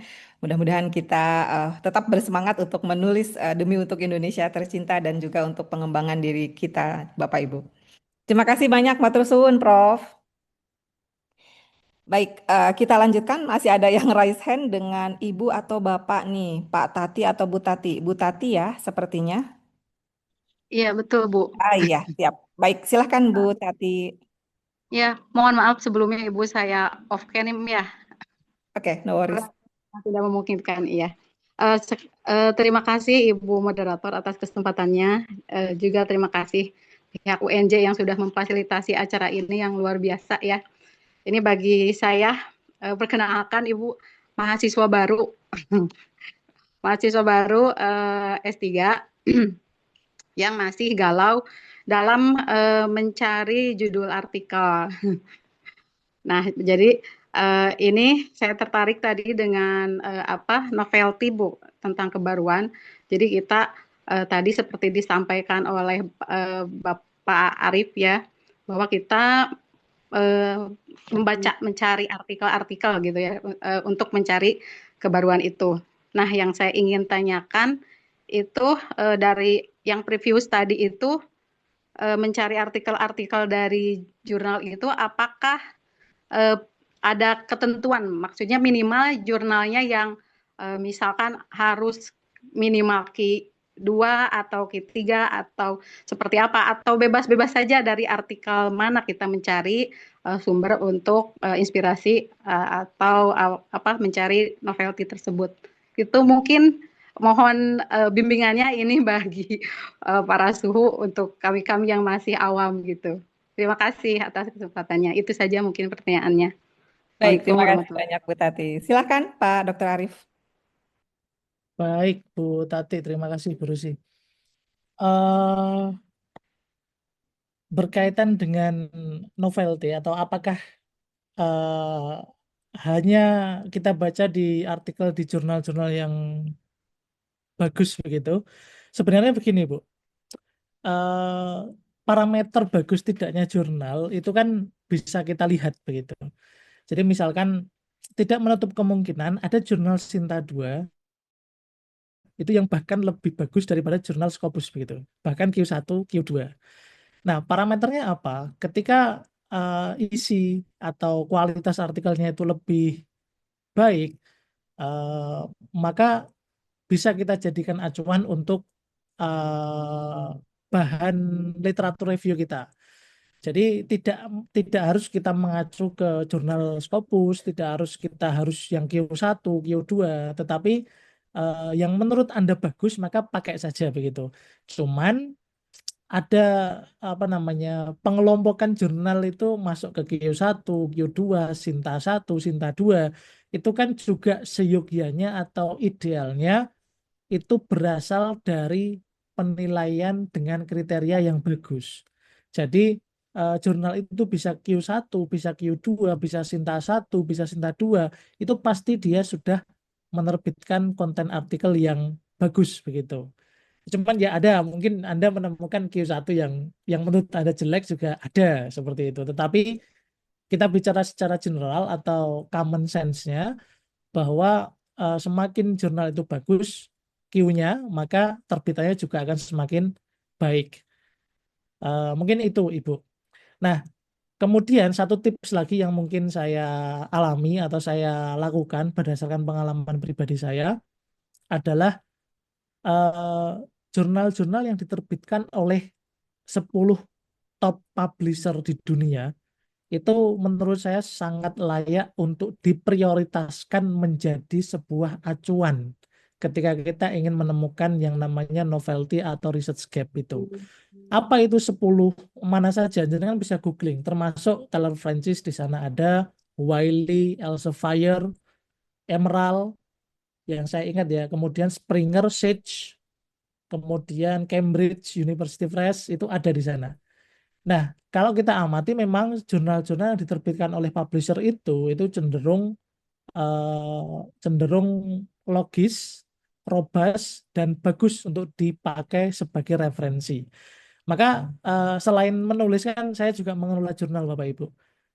Di UIN Surakarta itu, di tempatnya Bu Rusi kemarin terbit itu, ketika artikelnya itu memakai referensi yang menurut kami abal-abal, artinya referensinya kurang kuat, maka kita akan minta ganti. Cari referensi yang dari publisher yang jelas, yang terkenal, dan bisa diakses secara online. Nah, itu bagian dari bagaimana kita melakukan quality control terhadap paper yang masuk, yang akan diterbitkan di jurnal kami. Maka referensi yang dipakai itu harus berasal dari jurnal yang bereputasi, entah Scopus maupun Sinta maupun WOS, dan dari tahun yang terbaru. Biasanya kita pakai 3 sampai 5 tahun. Kenapa begitu? Karena novelty itu berkembang, Bapak Ibu. Dan berkembangnya itu kalau ilmu-ilmu sosial seperti kita ini, seperti saya mungkin, atau ekonomi apalagi, itu pergerakannya cepat sekali. Maka referensinya itu harus pakai yang terbaru. Ketika kita menentukan novelty pakai referensi 10 tahun terakhir, saya yakin novelty-nya itu nggak benar-benar novel nanti. Karena mungkin sudah dieksekusi orang di tahun-tahun setelah itu gitu. Maka salah satu indikator bagi kita, seorang reviewer maupun editor itu, ketika seorang penulis ngeklaim satu novelty, kita cek preview studies yang dia sudah review itu tahun berapa aja. Kalau tahun terbaru, maka kemungkinan masuk akal, logis. Tapi kalau tahun lama, kita harus cek lagi. Ya memang bisa saja benar, tetapi kita harus cek lagi. Jadi intinya Ibu Tati, pilih jurnal yang menurut Anda bagus, ndak perlu mengacu harus Q1, Q2, Sinta 1, Sinta 2 pun bisa. Dan juga pilih yang terbaru, terupdate terbitannya. Kalau bidang-bidang seperti ekonomi, pendidikan itu 3 sampai 5 tahun terakhir lah. Kalau bidang kedokteran itu mungkin lebih cepat lagi, Bu, karena ditemukan apa namanya alat-alat teknologi itu sangat cepat sekali kalau di bidang kesehatan kedokteran gitu. Kalau di bidang social science mungkin 5 tahun itu waktu yang cukup pas untuk bisa menggunakan sebuah referensi. Mungkin itu, Bu Rusi.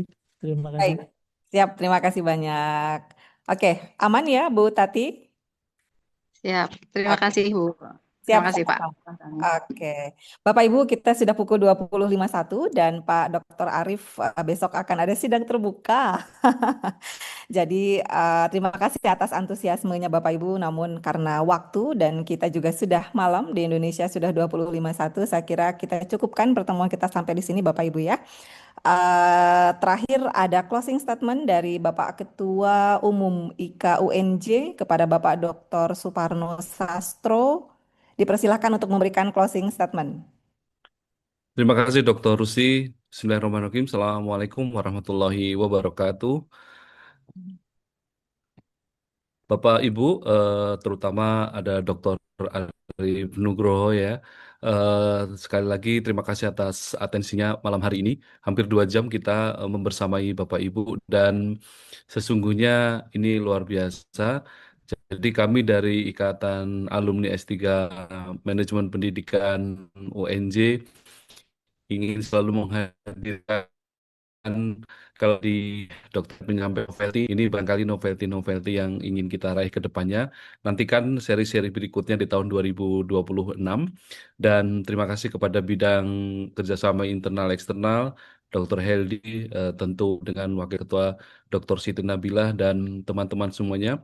Dr. Dian yang sudah memandu dari awal tadi, dan Dr. Rusi tentunya di tengah kesibukannya, dan Bapak Ibu semuanya yang sedang mengejar cita-citanya, semoga lekas bisa tercapai dan dimudahkan langkahnya. Saya setuju dengan Dr. Arief tadi, kalau kita ingin menghasilkan novelty maka harus banyak baca dan terus belajar. Karena bagi yang sedang membimbing, bisa jadi yang sedang dibimbing ini maaf berbohong begitu ya, kalau kita nggak banyak baca, ngomongnya ada novelty, ternyata kitanya yang kurang baca sehingga percaya-percaya saja. Jadi tidak mudah percaya, dan ada pelajaran yang menarik juga kalau sudah ditolak, sebaiknya beralih ke yang lain. Artinya kita belajar lagi untuk mencari sesuatu yang baru. Terima kasih sekali lagi, semoga ini membawa keberkahan buat kita semua. Sampai jumpa di kegiatan webinar selanjutnya bersama Ikatan S3 MP UNJ. Assalamualaikum warahmatullahi wabarakatuh. Waalaikumsalam warahmatullahi taala wabarakatuh. Terima kasih banyak Bapak Ketua Umum IKUNJ kita, Bapak Dr. Suparno Sastro MPD. Baik Bapak Ibu, nanti ditunggu ya kegiatan lainnya dari IKUNJ. Mudah-mudahan nanti kita bisa ketemu kembali Bapak Ibu ya. Baik, ke Taman Kota melihat melati. Harumnya lembut menenangkan hati. Cakep. Terima Sama-sama. kasih panitia IKUNJ yang telah memfasilitasi hingga coaching klinik penulisan artikel berjalan sukses dan bermutu tinggi. Baik Bapak dan Ibu, selamat malam. Kita tutup kegiatan malam hari ini dengan doa kafaratul majlis. Subhanakallahumma wa bihamdika asyhadu alla ilaha illa anta astaghfiruka wa atubu ilaik.